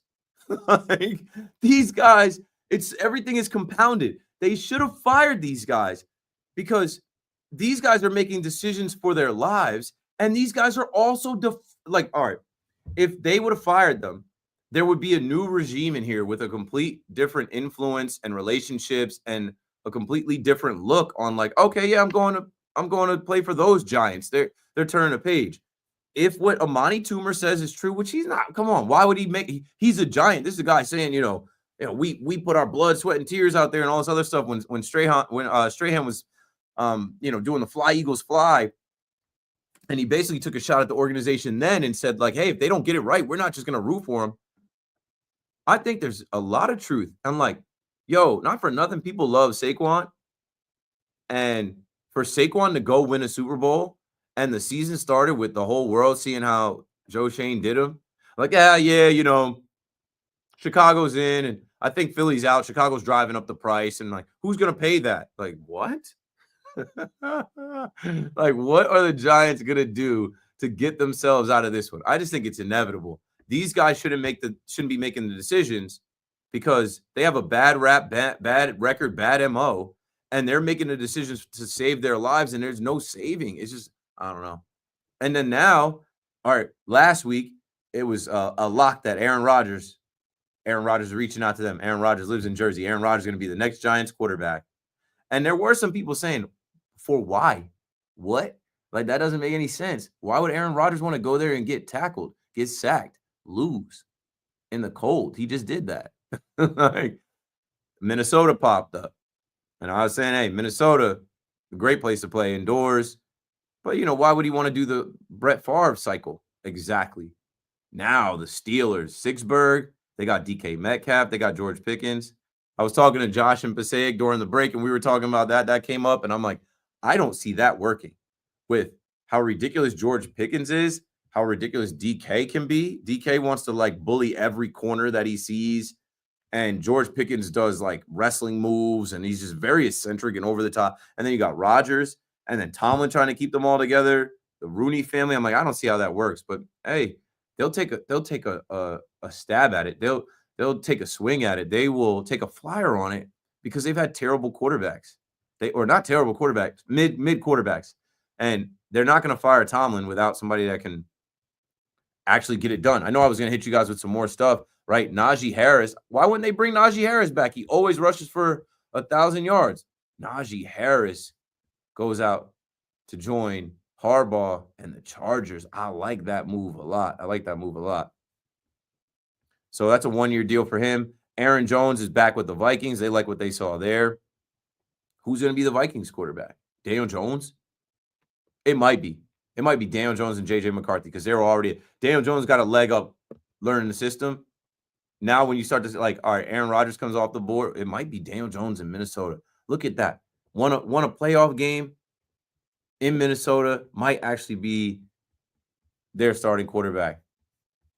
They should draft one too. 888-808-1019. Again, let me not let these Yankee calls go to waste. Keith McPherson on, fan. Would love to talk Yankees with you. My guy Tony up in Montreal. Take as much time as you need. How you doing, Keith? Good. Watching the Knicks. This is a really solid game for the Knicks. I know it's Sacramento, but we'll get to that in the next hour as well. Go on. Yeah, just wanted to say, a lot of people are criticizing the Yankees. Cole goes down. We got to go out and spend another $200 million or whatever. I don't know what people say, but I looked into the finances of the Yankees. They're the second most valuable franchise in Major League Baseball at $5.7 billion, purchased for $11 million back in '73 by a very smart man, Mr. Steinbrenner. And his son is no dummy, man. He's a very smart dude. He has a 1% carryover on debt. That means his debt percentage is 1% of his value, as opposed to the Dodgers, who are at 11%, who are gambling with their future. So the Yankees are conservative, and they have a farm system, and they produce superstars, and they have a history of producing superstars. So people that are jumping off the bandwagon or jumping any direction, saying the Yankees don't know what they're doing, they know what they're doing. They want to be there in 100 years or 50 years because they have been there since the start, and they are a continual team that makes the playoffs. And with their championships behind them, people should respect that, Keith. Like you respect people when they call up. They attack you, and I always call you up and say, you got to blow these guys off. Well, you know what? The Steinbrenners know what they're doing. They bought that team at $11 million, and it's worth $5.7 million right now. Or seven. So I think it's over 7. Yeah. Yeah, so over, let's say over 7. So why would they go out? Like we're not even sure what's wrong with Cole right now until we get a second, third opinion. No. We got the news. He's getting Tommy John. I kind of knew that on Saturday. Okay. I didn't know. I didn't hear that because I've been working all day. It's okay. For anyone else that is just tuning in, the actual official Yankees email came out. Shout out to Caitlin Brennan. He was seen earlier today in Los Angeles by Dr. Neil Elitrosh and is now scheduled to undergo Tommy John surgery. He's out for the foreseeable future. That's sad. That's sad. Same position that I take. I think the Yankees, you were right. The Yankees always seem to find a trade, or they seem to find something, or they produce someone. Yeah, they're not going to take this lion down. They're not going to say, nope, we're done. This is it. They might enter the season like this is who we have. But like Cashman's job as the general manager is to generally manage everything going on with the team. And if this team is losing and fans are booing in there and those seats are empty when it's cold in April, they know it's the business, Tony. Like you're talking about how they made all this money. They made all of this money off of having star players. They made all of this money off of winning. They made all of this money off of at least selling fans on the opportunity to get to the playoffs and potentially win a championship. And that hasn't changed. Listen, I'll just say one thing. You're a former athlete. You played at a high level in sports. You know that when you're on a team, especially football, which is team-oriented, and baseball, team-oriented, and the guy goes down, the team doesn't deflate. The team doesn't give up. The team hurts. Not before the games start. I mean, I can understand if a guy you're counting on gets hurt right before the most important part of the season, the playoffs. But right before, you're right. I played every single training, like not spring training, but training camp. August, the dog days of August, somebody gets hurt. It is expected in football. You expect it, and it's next man up. And you know what they do? They rally around the second string guy to become the first string guy, and they empower him and they lean on him and they say, like, hey, we got you as a team. And then you never know. That guy digs deep and finds it, and the team goes on. Everybody pulls the same rope. That's the Yankee power right there talking, Keith. That's why I love you, man. You've got the positive attitude. You're not a defeatist, man. If people are listening to the Yankees, I grew up on those movies, man. You know, when back in the 20s, you're talking about, hey, the greatest of the greatest, you know, and you're saying. Yes. And like, Tony, that's why I pitched this as a movie. You're in the movie theater right now. You're in your seat, okay? The trailer for this movie, you don't know. Or maybe if you want to say this is the beginning of the movie, hey, it starts off where you might want to go home. You might want to leave. I don't know if I want to watch this movie, but you get your popcorn ready. You take the whole ride. You don't get out of your seat. We have no idea what happens next. This is adversity. This is a plot twist, but you're locked in as a fan. Watch. You have no idea what will materialize. You have no idea who will rise. You have no idea what's going to happen to your opponents. Our opponents aren't all healthy either. Exactly. And Boone's not an idiot. Boone's going to figure this out, man. They have to for their jobs, their jobs, their lives, their livelihood. Thanks for the call, Tony. Aaron Boone just got an extension. He's got a lot to prove still. He's got to get back to the World Series and win it. Got there, has to win it. I just told y'all a couple segments ago, from Fire Cashman night to Cashman getting to the World Series. And trust me, you think the Yankees didn't like the sound of that cash register during all 3 World Series games that they could host? They did. You think they don't want to get back? They do. You think they're not looking at the American League and saying, hey, the Astros aren't standing in our way like they were. Okay, the Red Sox made some good moves. They still got to come together and get it done, stay healthy. the Yankees losing Gerrit Cole again, right? They didn't have him for half the season last year. I think Max Fried is part of we know Cole is getting older. We need another guy. And they can trade for another guy.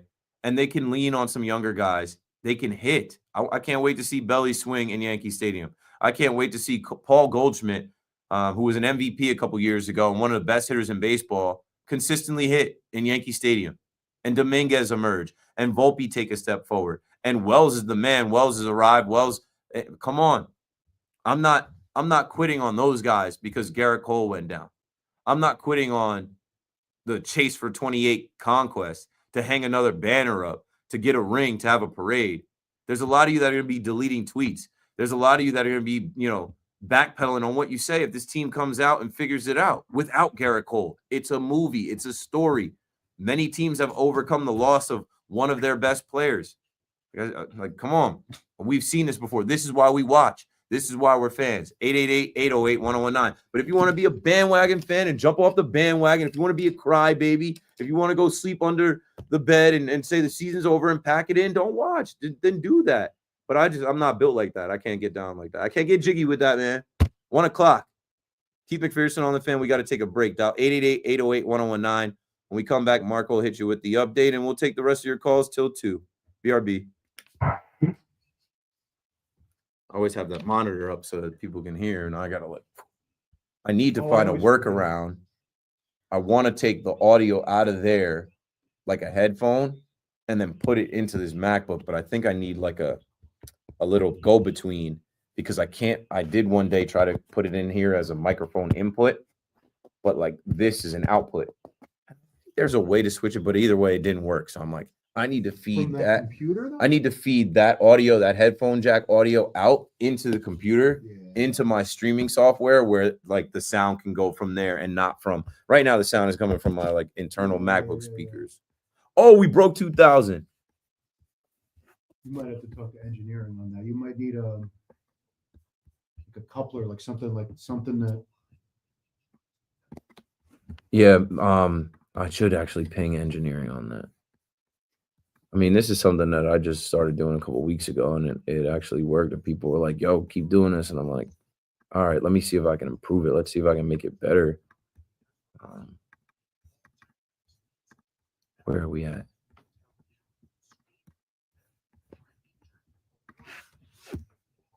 No, I don't. I want to take a better screenshot of this without the over 2K in a live chat. I know I got to do better with the getting to you guys with the questions and comments, but talk amongst yourselves. Talk amongst yourselves. Yeah. All right. Boom. Twitter that.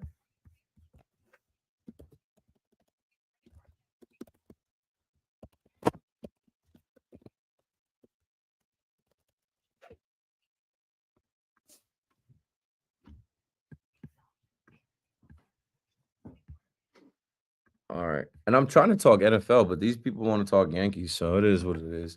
I have a Rangers call. Did the Rangers play tonight? No.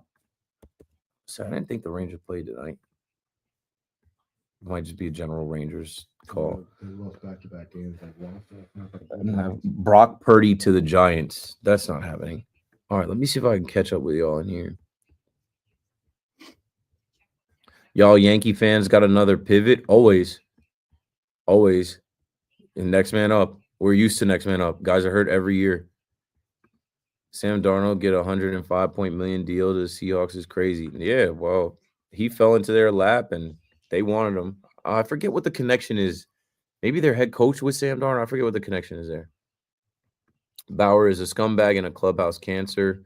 Speaking of Bauer, you think a guy like Julio Urias will get back in the league after all his issues? Nah, they take that, and they should. And it is Women's History Month, y'all. They take that domestic violence stuff very serious. It's not a good look for the league. So, like, they're not like I took that call earlier on Trevor Bauer. I stand by it. The Giants will sign Colin Kaepernick to play quarterback for them before the Yankees sign Trevor Bauer. Yo, it's not happening. Yo, EJ, what up, bro? Oh, right. You were the one that said the insurance on Cole is $27 million. I just don't know where to. I tried to look that up. I don't know about that. I don't know how it works. I think I tried to Google it and an article came up. Let me see.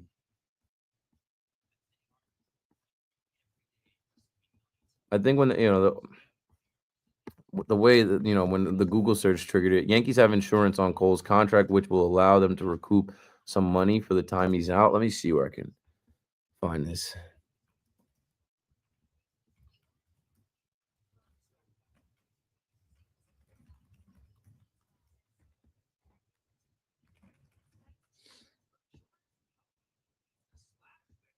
Yeah, Yankees could opt to sign Kyle Gibson or Lance Lynn. I'd rather not. Lance Lynn was here in what year was Lance Lynn here, yo? Lance Lynn was here a while ago, 2015. I don't know what year Lance Lynn was on the Yankees. 18. Damn, I'm getting old. The years are like. He played in that playoff series. Oh, that's right. Against the Red 18? Sox. I'm pretty sure that he pitched. Was it in the DS against the Red Sox?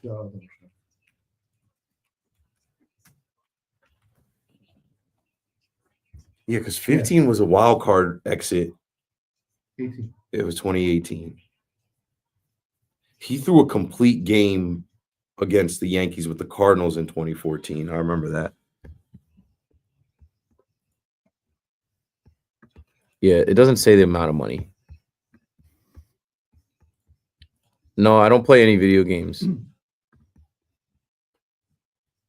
Good morning at 1 o'clock. I'm Marco Belletti, and this report is brought to you by New York State Tax Department's Direct File program. Knicks 3-game losing streak over in emphatic fashion. They pound the Kings 133-104. First win on this West Coast swing. 22 of 40 from deep. That is 55% as a club. 26 points for Karl Anthony Towns. OG Anunoby added 24. 21 for Deuce McBride. 16 of them coming in that first quarter. 18 Josh Hart. Mikal Bridges with 15. The Knicks again dominate the Kings minus Jalen Brunson. 133-104. First win on this 5-game swing.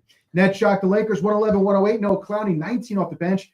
Cam and Keon Johnson each with 18. Yankees dealt a major blow. Gerrit Cole needs Tommy John surgery. His season is over. Bombers have lost 2 of their starting 5 already, with Luis Gil not expected back until at least June, while Cole will miss the beginning of next year as well. Quarterback carousel is in full effect. Jets get theirs. They signed Justin Fields, 2 years, $40 million. Gang Green hoping the 26-year-old can have the resurrection Sam Darnold did, helping him get over $100 million over 3 years from the Seahawks.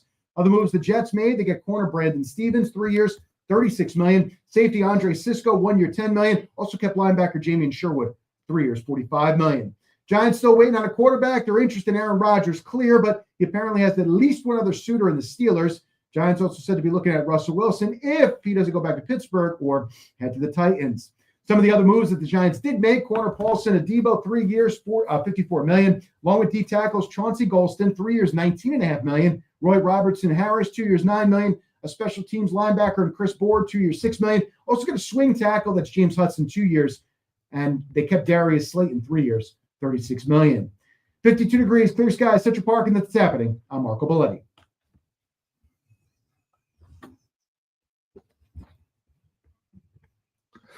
I did hear Tiki on that, like, not tanking. Keith, did you hear the call that Tiki ran on earlier? That was me. I think Giants ownership has been terrible.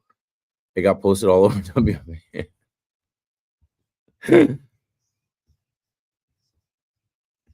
All right, we're about to get back. Let me pull up the Knicks score too.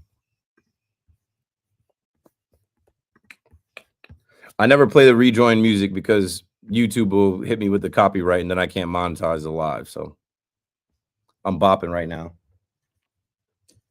Okay, here we go. Yeah. I'm here inside the 1 a.m. hour on the Fan in New York, March 11th. Your nighttime host, Keith McPherson, doing the KM to 2 a.m. I'll be on late this whole week. And then next week I'll be in spring training. So you'll get a break from me. You'll get a little break. I think the boy Al Cintron will get his opportunity to pinch hit, to jump in. That's always cool. I rock with Al, you know. He's just real New York, really about his teams. And he came in similar to me. He came out of nowhere. Like, I remember when he first did his show, I listened, and I was like, okay, we got a black guy and a Boricua. Look at that. Look at the future. And, he's had some good moments, obviously. I don't know if he's even been here. I think he's been here a year. Yeah, he had to be because I think Spike is responsible for bringing him in and me. And Al has had moments from the Juan Soto signing to his Commanders and even with the Knicks. And that's my segue into we are the New York Knicks. Go New York, go New York, go. 133-104. There's the first win out west. And it was an impressive win out west and a much needed win out west. The Knicks' largest lead was 35 points. The Knicks shot 53% from the field. They hit 22 threes. They hit 55% of their threes. But the thing is, they played the defense that you need them to play. And I know Sacramento, Sacramento is like barely above 500. It's whatever. It's still the NBA, and they're still doing this without Brunson. They're still doing this, away from home and knowing what they're up against. Mitchell Robinson was a plus 26. When I'm looking at this box score, his pluses all through. Mikal Bridges plus 29. OG Anunoby plus 23. They went out there and did what they had to do. Karl-Anthony Towns leads all scorers, but everybody that was out there that started was in double digits. And guys are knocking down threes. Still need Mikal Bridges to be a little bit better shooting the three, but you're getting Josh Hart now. Josh Hart knows, right? That video went viral. A cat being like, shoot it. He's got to shoot. He goes 4 for 6 from deep. Miles McBride, 4 or 5 from deep. OG, 3 of 7. Karl-Anthony, 3 of 6. Shoot the 3. Shoot the J. Shoot it. So Knicks fans call, weigh in, tell us how you're feeling. They're not going down without a fight. They lose their captain. They lose arguably the best player on their team. They're not closing up shop. Yeah, we know he's not out for the season. He might be out for the regular season, but good to see the Knicks get off the mat after a little bit of rest. And they still have the Trailblazers to go beat. And then how nice would it be if they actually go into the Chase Center and punch Draymond in the face and some way find a way to, get Steph Curry to chill. You got 5 minutes out of Tyler Kolek tonight. I know people were calling for that. PJ Tucker was there, but he didn't get on the floor yet. Little DNP. But yeah, they emptied the bench, and it's good for the Knicks fans to see a win in that fashion on the road without Jalen Brunson, and a couple of question marks answered. Speaking of question marks answered, shout out to EJ from the Bronx. EJ, Bronx NYY fan, said we were, during the break, we were trying to figure out the Cole stuff with the insurance. The Yankees do have insurance on Cole's $36 million. It's 75% of that $36 million, so it's $27 million. And EJ wrote in the chat, let's see, even with the insurance, Cole's salary counts against the CBT. But it's $27 million that was freed up. So basically, if the Yankees add $13.5 million, that would be the $27 million in savings from Cole. Obviously, because it's, they pay the double with what they add. I don't care about any of that. I don't care about any of that. You're the Yankees. You're like, react. And I get it. You don't have to react today. You don't even have to react before opening day. But I don't expect them to take this laying down. If this team struggles and they don't make a move in the first couple months to either add a bat or add an arm, then that tells you everything. That tells you they are good. They are staying put. So 888-808-1019. It's wide open to talk about the Knicks. It's wide open to talk about the Yankees. It's also wide open to talk about Mr. Unlimited, Russell Wilson, dangerous. So rumor came out today that Tennessee is interested in Russell Wilson. But if it's between Tennessee and New Jersey, Sierra is bringing all them kids to New Jersey. We might see some goodies at East Rutherford training camp. I'd rather see Russell Wilson come up here. I don't think, and money is obviously going to, have something to do with it. Maybe even terms of the deal, how many years. But I think Giants fans, you're not out on Russell Wilson yet.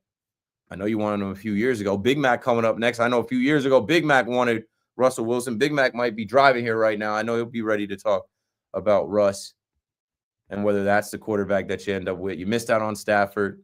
You missed out on Aaron Rodgers. Sam Darnold was never coming this way. Justin Fields, between, picking on the, other side of the stadium, the Jets, he was always going to the Jets. So 888-808-1019. Jose is in the Bronx on the Fan. What you got for us? I'm good, man. Hanging out. Yeah, man, I appreciate you, man. I listen to you every night, man. Thank you. Thank you for calling as well. Yeah, listen, my question was to you, right, is like what's going on with the Brock Purdy situation? Because I just think that when you see that dude, I just for some reason believe that he should be a Giant. Well, I don't think he'll be a Giant because that would leave the 49ers in a situation with no quarterback. That part. But isn't he going to something like going on with the contract and whatever? Do you think? And we own the number 3 pick. We could give that number 3, that number 3 pick, and maybe a second rounder, and maybe.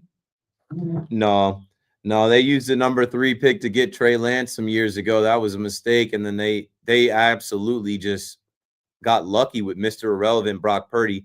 The last thing I heard on Brock Purdy was that they offered him $45 million a year, and he didn't jump on that deal because, I mean, that's closer to the low end. Like, there are guys getting fit over 50, and, you know, he's probably looking at Dak Prescott's contract. Like, that's what I'm saying. So will it ever get to a point where, listen, he's not going to sign what they're giving him, so then we can work that trade out? I don't think so, though, right?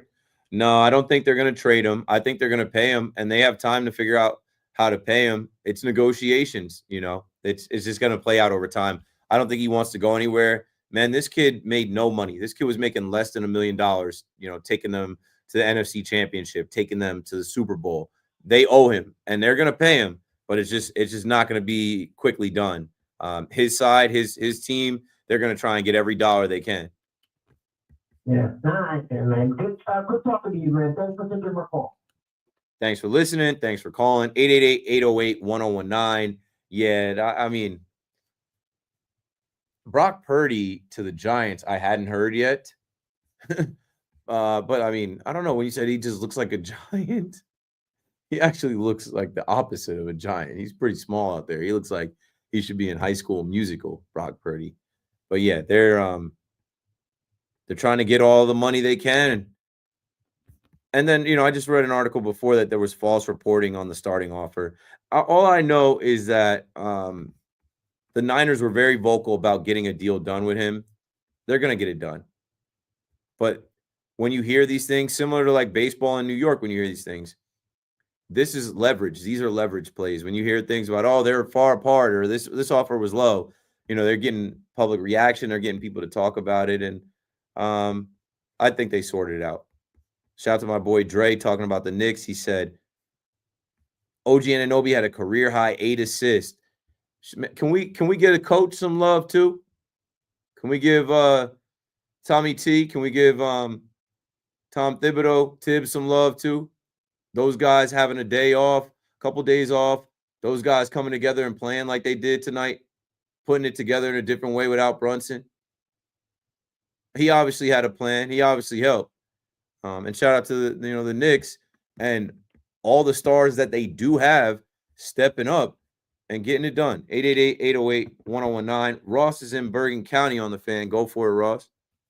Keith, how you doing, man? Good talking to you. I'm good. How are you?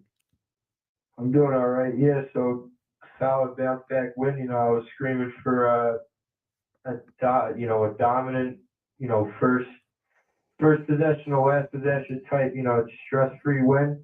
And I think we got that tonight. And Sacramento, I don't think they're as bad as people think. And it's kind of crazy because a couple of years ago, we were kind of, they were kind of like the West Coast version of us. Obviously the Mike Brown thing. I actually think I brought up Mike Brown a couple of weeks ago to you. And, things kind of went south. Yep.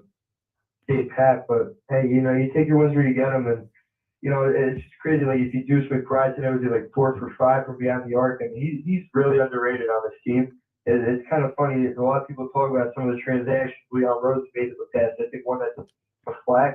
Paying him. Rhyme Street. Yeah, well, getting. You see what Quick Rhymes is doing in Philly right now? How'd you like to have that off the bench? Yeah.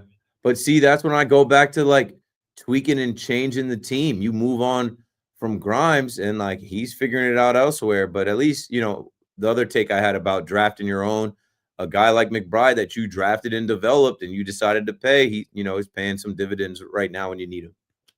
Why not? He's their go-to three threat. So, you know, the fact that they held on to him, because there was kind of, I think, wasn't he rumored to be in the Bridges trade too? He was rumored to be in the Embiid trade and the Giannis trade. Yeah. The first one at the door, for the fact that he's still here, kind of a miracle, and hey, he still pays dividends. You know, it's good that we had something to, you know, positive to talk about. What, you know, one team that called MSU, Correct. you know, St. John's, obviously, what they're doing, but those Rangers, man, you know, in a season from hell, a season that, you know, the most pessimistic fan couldn't predict, I'd say this past weekend took the cake. You had a little bit of everything. You had, you know, if you like blown leads, you had that on Saturday.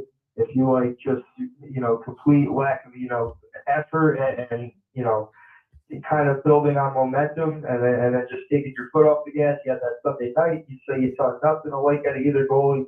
I hear people saying, you know, what's up with Igor not taking the back-to-back? A, he rarely does take back-to-back. To B, I'd be a total hypocrite if the whole year I said I'd dead ass would rather have Jonathan Quick in big spots.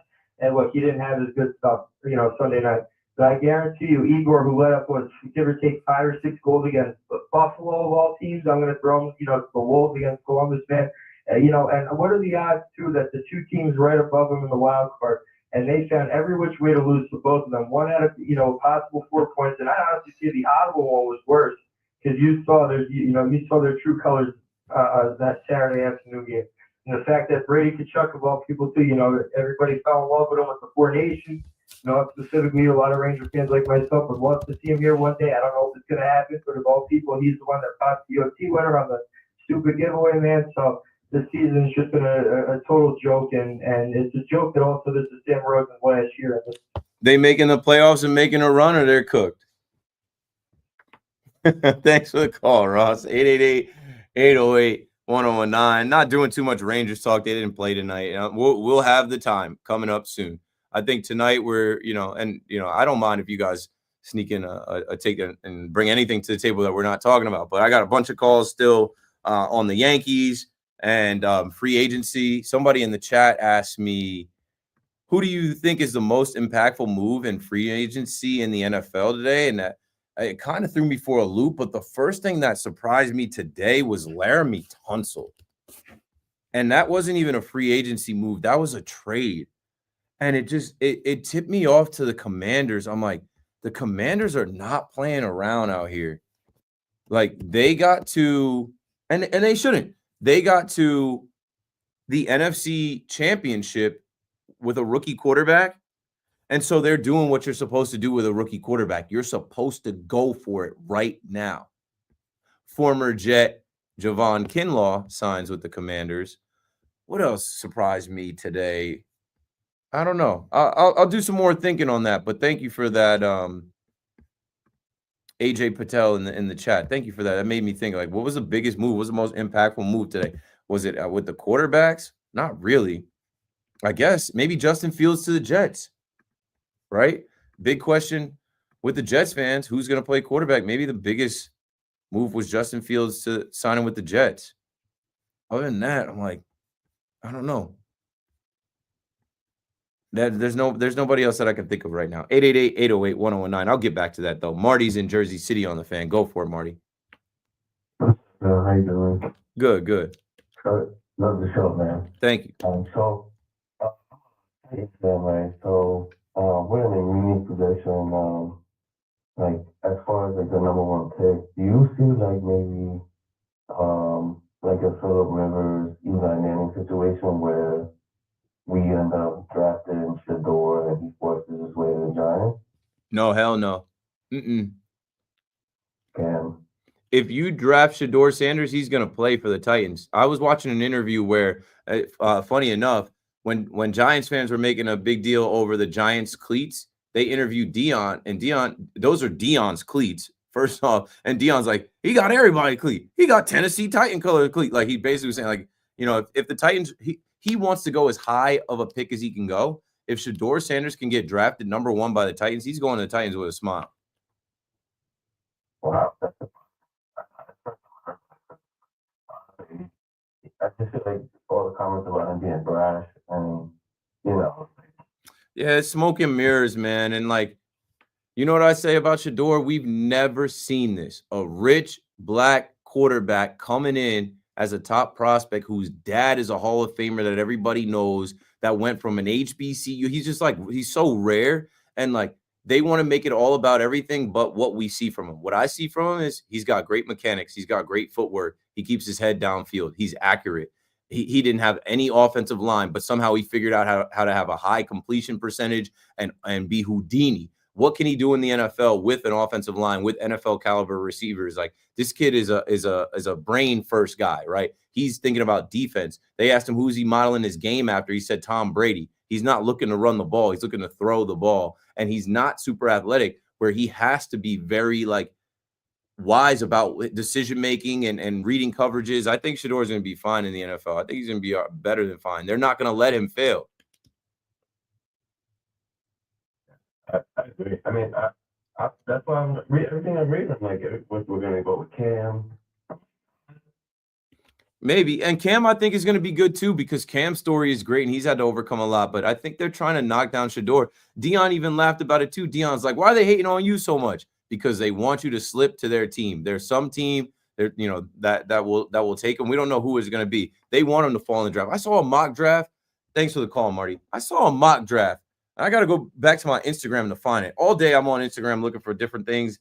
And then, like, if somebody posts something and I got an opportunity to jump in there and, like, have a slick comment, I'll do it. There was a mock draft that had 2 running backs coming off the board before Shedeur Sanders. And I'm like, this is so dumb.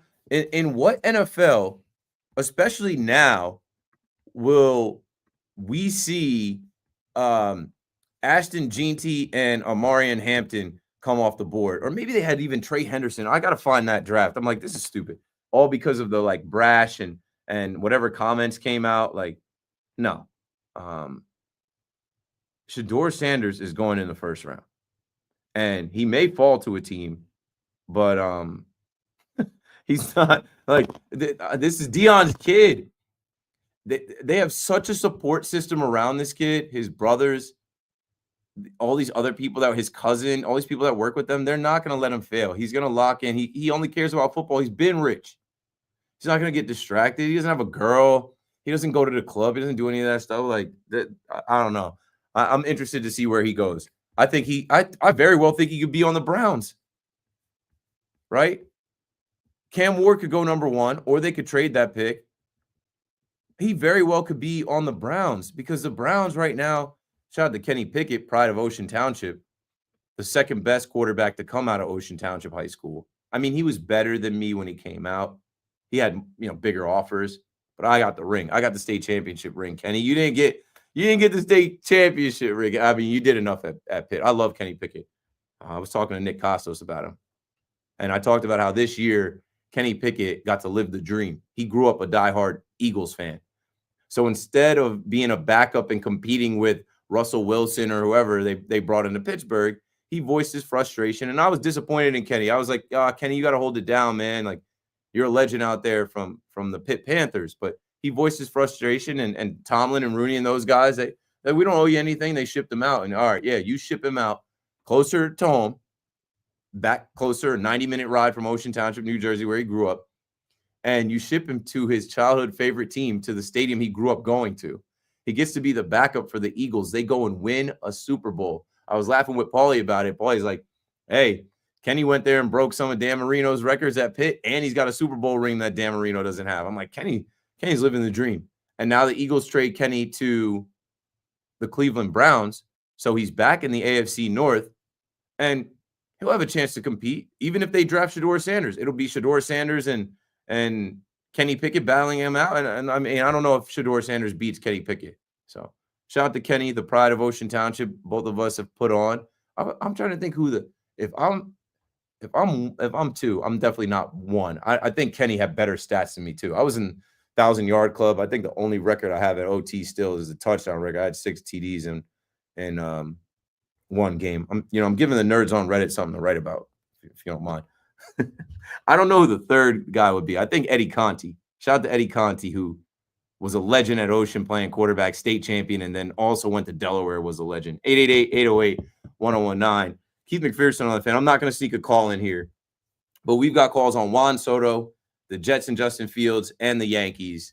And I'm getting into a little bit of the football talk, still trying to figure out where guys are going to go. Tankathon has Shedeur Sanders to the Giants. And, maybe why not?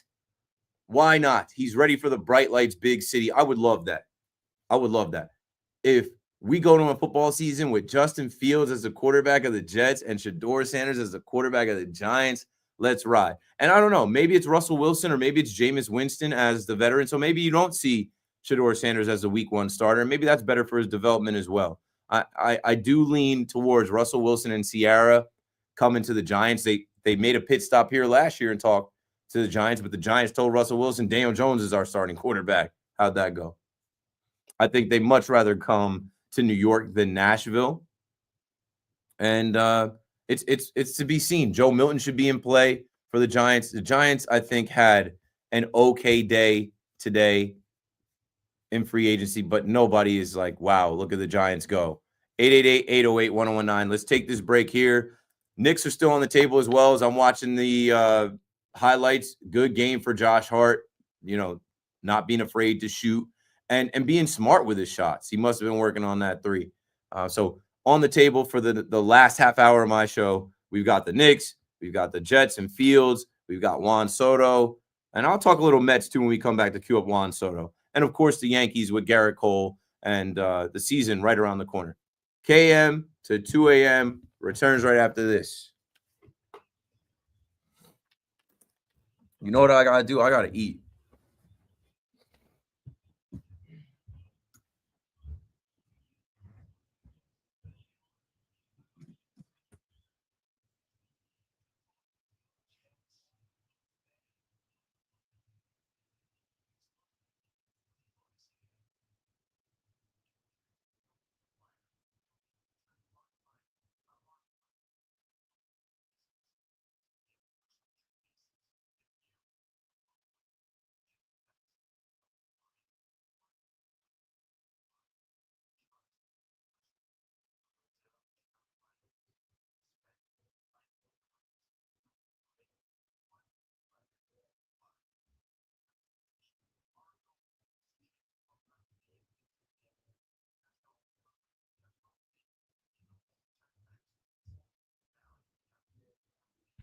Time.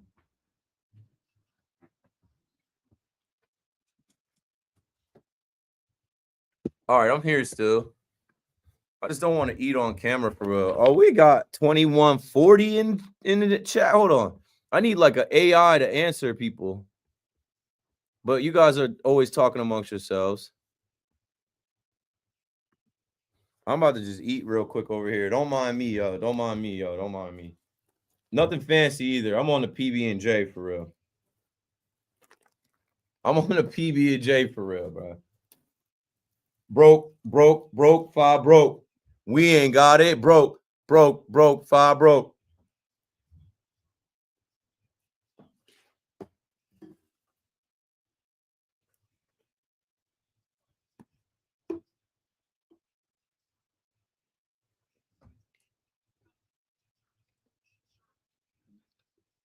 Some almond milk.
All right, we're back, yo.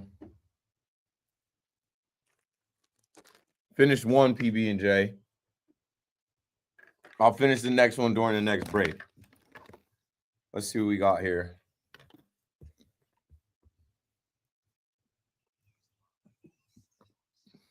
Yo, you're right. Blue light glasses so I can go to sleep and not see the spots. Yeah.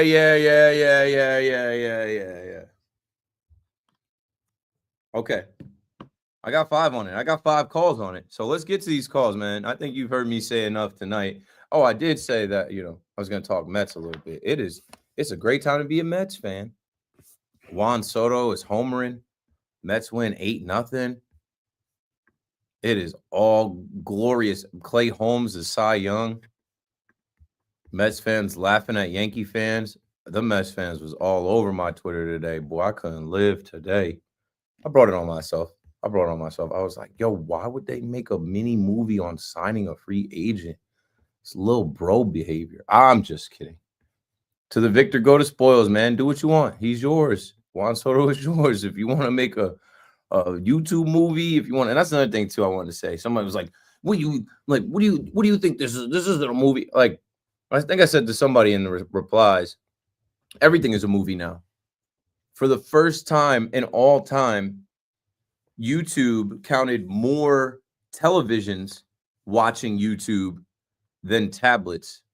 I read that somewhere. I know that's got to be true because all these smart TVs have the YouTube app in them now, and a lot of YouTube videos are being geared towards television. So when you talk about a movie, I haven't been to a movie theater since pre-COVID. So I haven't been to, I can't even tell you the last movie that I saw. I don't go to the movie theater anymore. When I'm talking about a movie, I'm watching docs, I'm watching mini movies, I'm watching YouTube movies, I'm watching streaming movies. And the way that the Mets shot that Juan Soto, whatever the hell it was called, I don't know, there was a name for it, The Pursuit or something like that. It looked like a movie. They made it look like a movie. They're like, there's free agents. Then there's free agents.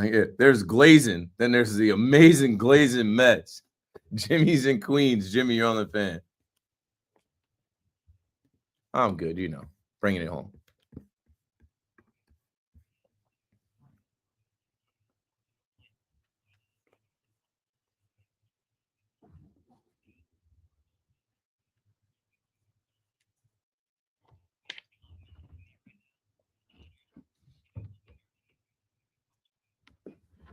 There's some Yankees in there. It's mostly Dodgers fans laughing, smart. Oh, yeah.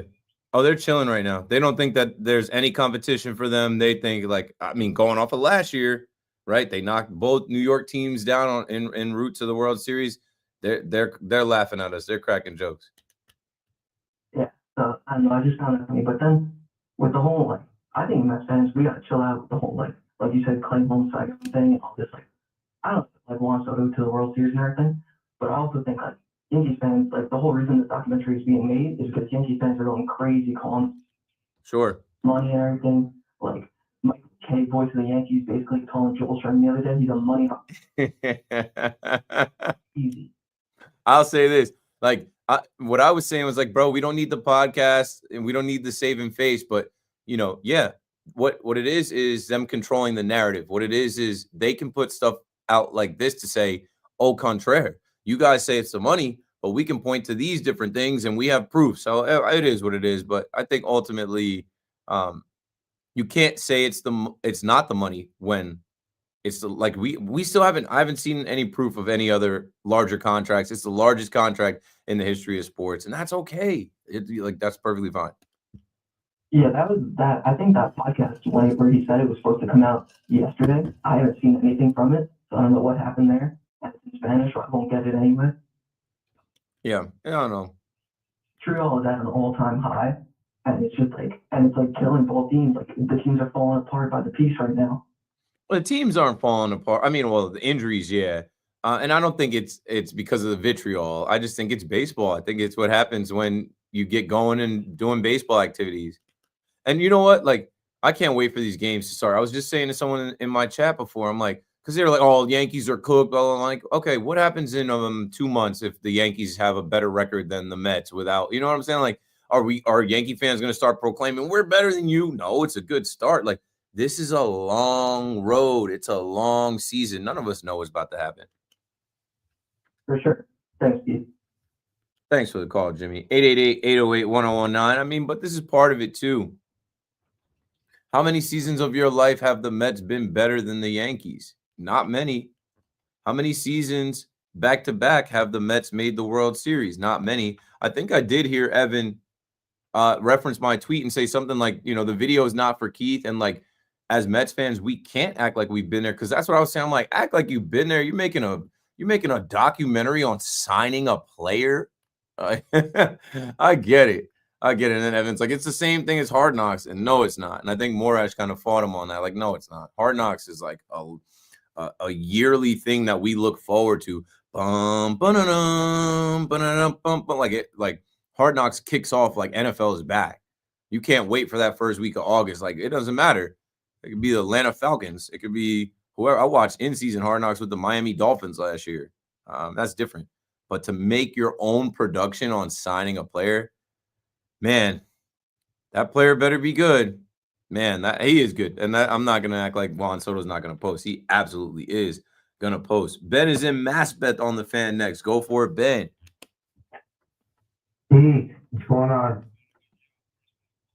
Oh, thanks. Appreciate it. What you got? Hey, I'll be quick. Just want to say, Jets fan, happy to have Fields.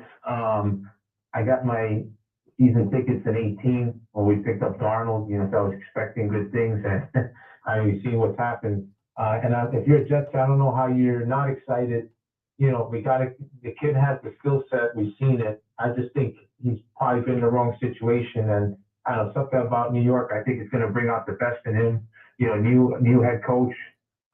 He's got the pieces in place already, and we have a high draft pick, so maybe we can get something to complement. I'm happy. I'm happy with this pick. When I saw the notification on my phone, I was relieved. So, if we don't do well with this guy, I'm okay with it. At least we gave, a legitimate cornerback a shot. And, we got time to figure things out. But I expect good things from him. I think it'll work. And hopefully if we can get a winning season out of this, I'm happy.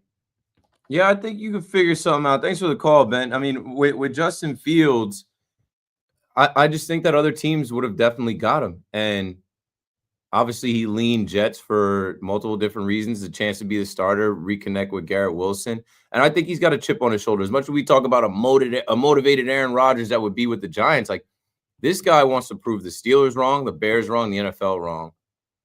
He's young. He still can run, and I think he can keep improving with his arm. And I think that they're going to bring him in to this offense and this system and really work with him. I love the threat that he is when you get into the red zone. He can run it in. He can throw it in. Short yardage, he stays on the field. They need to, like, really make this a running team. They got so far away from the run. Like, this needs to be a team where they are setting up the run so they can run play action, maybe even some zone read stuff with Justin Fields. And that's the way of the NFL.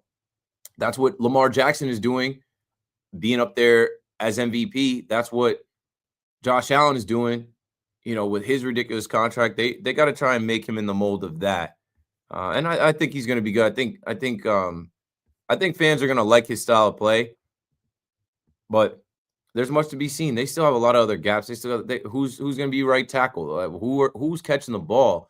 And that defense needs to get worked out too. But Justin Fields, I think you should be more excited about being the Jets quarterback than not. I'd be more excited about him than another year Aaron Rodgers. This guy's not scared of taking hits.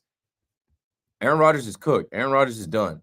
And, like, it's over, especially with this new regime. Now, Jets fans, I know it sucks because it happens every few years, but now you're starting over. New quarterback, new head coach, new offensive coordinator, new GM. Fingers crossed. Landon is in Verona next up on the Fan. What's up, Landon? How's it going, Keith? First time calling the show. I appreciate you taking Nice. two quick things. You got it. First thing I want to talk about is these past couple months, these Yankees have been dropping like flies. Cole, Heel, and Stanton with the elbows. I just want to ask what you think, what direction they're going to go in the season, and how they're kind of going to fill in those roles. I don't know. I'm not gonna lie and act like I think they're gonna come out hot and winning and be in first place. I just think that it's a long season. Anything could happen, and maybe that everything happens for a reason. Maybe they sneak in as a wild card and get hot and lean on their experience from this past year. Maybe they're not a team that's in it, but then they go for it at the deadline and they rally. Like, I don't know. This isn't ideal. This isn't what you want. Coming off of last year, like if you could have predicted this, we would have said, no.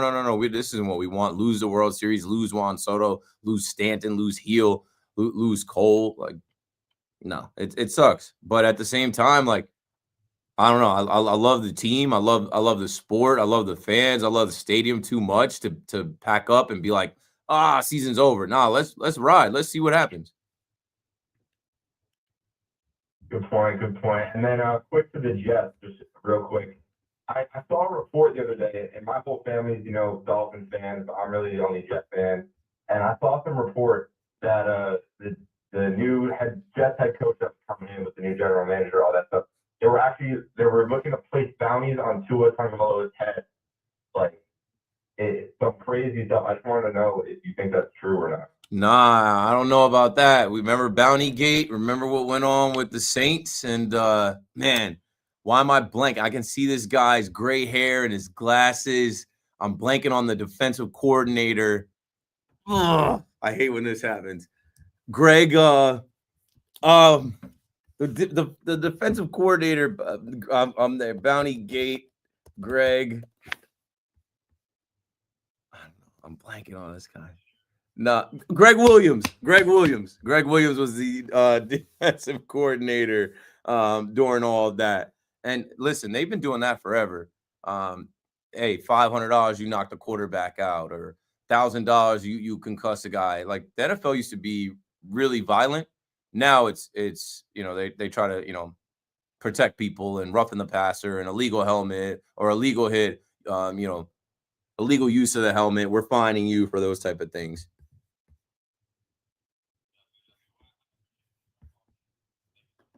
Thanks for the call, Landon. 888-808-1019. Appreciate you guys that decide to make your first calls in the 1 a.m. hour. Big Mac is in the bullpen warming up. Coming up at 2. Let me continue to take my calls before we get up out of here. Kevin in Rhode Island on the fan next. You got it, bro. Hey. Hi, brother. Watching this thing in here with the Knicks, OG Anunoby, they're going back, I guess, to his draft night and all this other stuff after the game. I need to change the channel, actually. That's cool. I want to talk to you about the Giants and see what they're doing about the quarterback. Oh, they got to do something. They've missed out on Stafford trying to go for him, and then Rodgers. Should we do Shador or Cam Ward? Should we kind of trade up to get Cam Ward, or should we go Shador?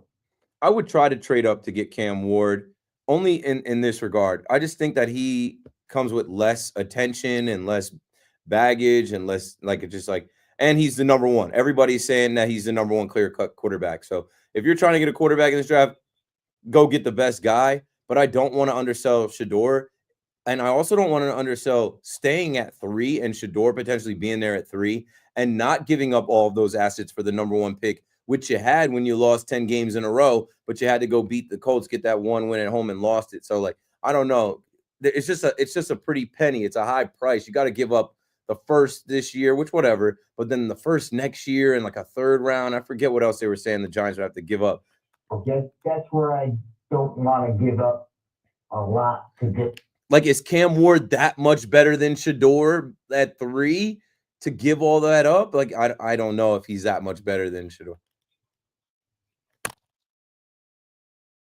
Cam Ward could be a bust too. No, it's a very bad quarterback year as far as what everybody's saying and evaluations and yeah. We had the quarterbacks last year and then the quarterbacks this year. Not a good year for quarterbacks. Compared to last year, no. But you know what?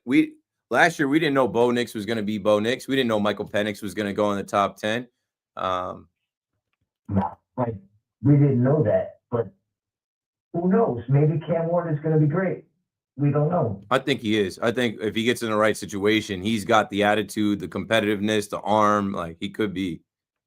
And I've been watching a lot of his highlights this week, and I'm like, oh, I really do want to get him. Yeah. I don't want to trade. Like, No, you don't want to have to give up next year's first, a third round. I got to go look. I know somebody had the like points and like how that was set up, and it's just like, I don't know, the principle. give a first round pick for next year. I'm like, not gonna. Nah, the principle of like, you had the first overall pick during the season, and then you won one game to blow that, and then like you have to give up assets to get it back. Nah, just stay put, because you were like, stay put. Hey, we got to chill with that. Tiki doesn't want the tank talk. You can't say suck this year. You can't say lose out and get Archie Manning next year. You're doing the Manning thing again? No, I don't think it's that easy. He might not come out, and you might not be picking high enough, and other teams are going to want him too. He's even that good. I think he's pretty good. Thanks for the call, Kevin. But he's still got to go out there and prove it. 888-808-1019. Oh, I just lost my train of thought. Oh, yeah, you know, Tiki with the tanking, and his rant on tanking, he's tired of it. He says if you call this station talking about tanking, if you call his show and you suggest tanking, he said he's going to hang up on you and ban you from the station. So y'all stop that. Like, don't do that. Tiki was in here wearing his New York Giants sweater today. He told y'all, players don't tank. Coaches don't tank, and rookies suck. I wonder what rookies it was that like really got under Tiki's skin during his career with the Giants, where he's like, he says that a lot. I've seen some really good rookies in the last few years. I saw Jaden Daniels might be one of the best rookies ever. Tiki's always talking about rookies suck. I'm like, who was it that Tiki was around that was drafted by the Giants, and he was like, this guy's trash. All right, let me take my last call and get out of here. I did have something else that I lost in my train of thought. Maybe it'll come back to me. I don't know. I was thinking about the Giants, the pick. I don't know. I just can't justify. Oh, I know. Like, this is what I was going to say. John Mara, you can't okay them to trade for the first overall pick because you were okay with losing the first overall pick by beating the Colts. You picking up what I'm putting down? You had the number 1 overall pick, and you pushed them to go out there and beat the Colts. And I know Drew Lock, greatest game ever, players don't tank. But if I'm John Mara, I would have told him, don't you dare. I don't care about the planes. I don't care about the ticket prices. Don't you dare. We have the number 1 pick. We are at the top of the food chain. Like, we're the ones that can be fielding calls about what they want to trade to us. Since you were okay with them winning that game and giving away that number 1 pick, you can't be okay with them giving up I don't know. It's ass backwards. You can't okay it. Sit there and take Shedeur Sanders. Jonathan in Los Angeles, I got you in there before we close. My guy Keith, bro, I seen your post, and amen, bro, amen to that. I mean, you could have said any better, bro. And let me tell you something, bro. I called in on Saturday. I think Anthony Gatto was there. Bro, he was saying all this nonsense, like, you know what? It's crumbling. Everything is. I called in, bro, and I put him straight, bro. Like, you know what? Come on, man. Look at the Dodgers and how they won it. Bro, shout out to Gallo. I commented on Gallo's Instagram and TikTok, just messing with him. I'm like, yo, you Mets fans are celebrating our injuries like they're wins for you. Like, why are you smiling talking about the Yankees crumbling and telling Yankee fans to hit the panic button? We're not hitting panic. We're ready to ride. Like, there are a lot of Mets fans smiling because they're thinking that, like, oh, the Yankees are cooked. It's our time. Not so fast. It's crumbling. Yeah, man, and I ended up finding out that he's a Mets fan. So it's only right. It's only few Mets fans that I respect, which is Evan and Alton Tron. They say it as it is. I heard Evan earlier saying that you know, that rotation that we got, I mean, we feel good, bro. There's nothing to worry about. And, geez, that's not my wife. She's like, now that Cole is out, are you still going to go to opening day? Hell yeah. Come on, man. Of course. Go Yanks, bro, no matter what, man. We got this.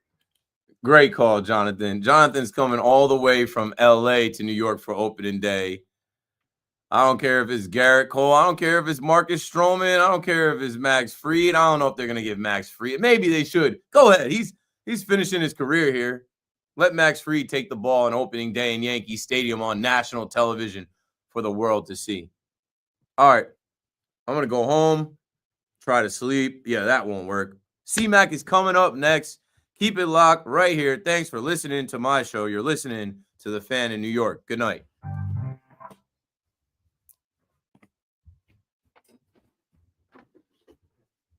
All right, I got a slide, y'all. But damn, y'all held it down in the chat. 2172. Make sure you're following on YouTube, Twitch, Twitter, Instagram. Love y'all for real. Be back tomorrow. Bye.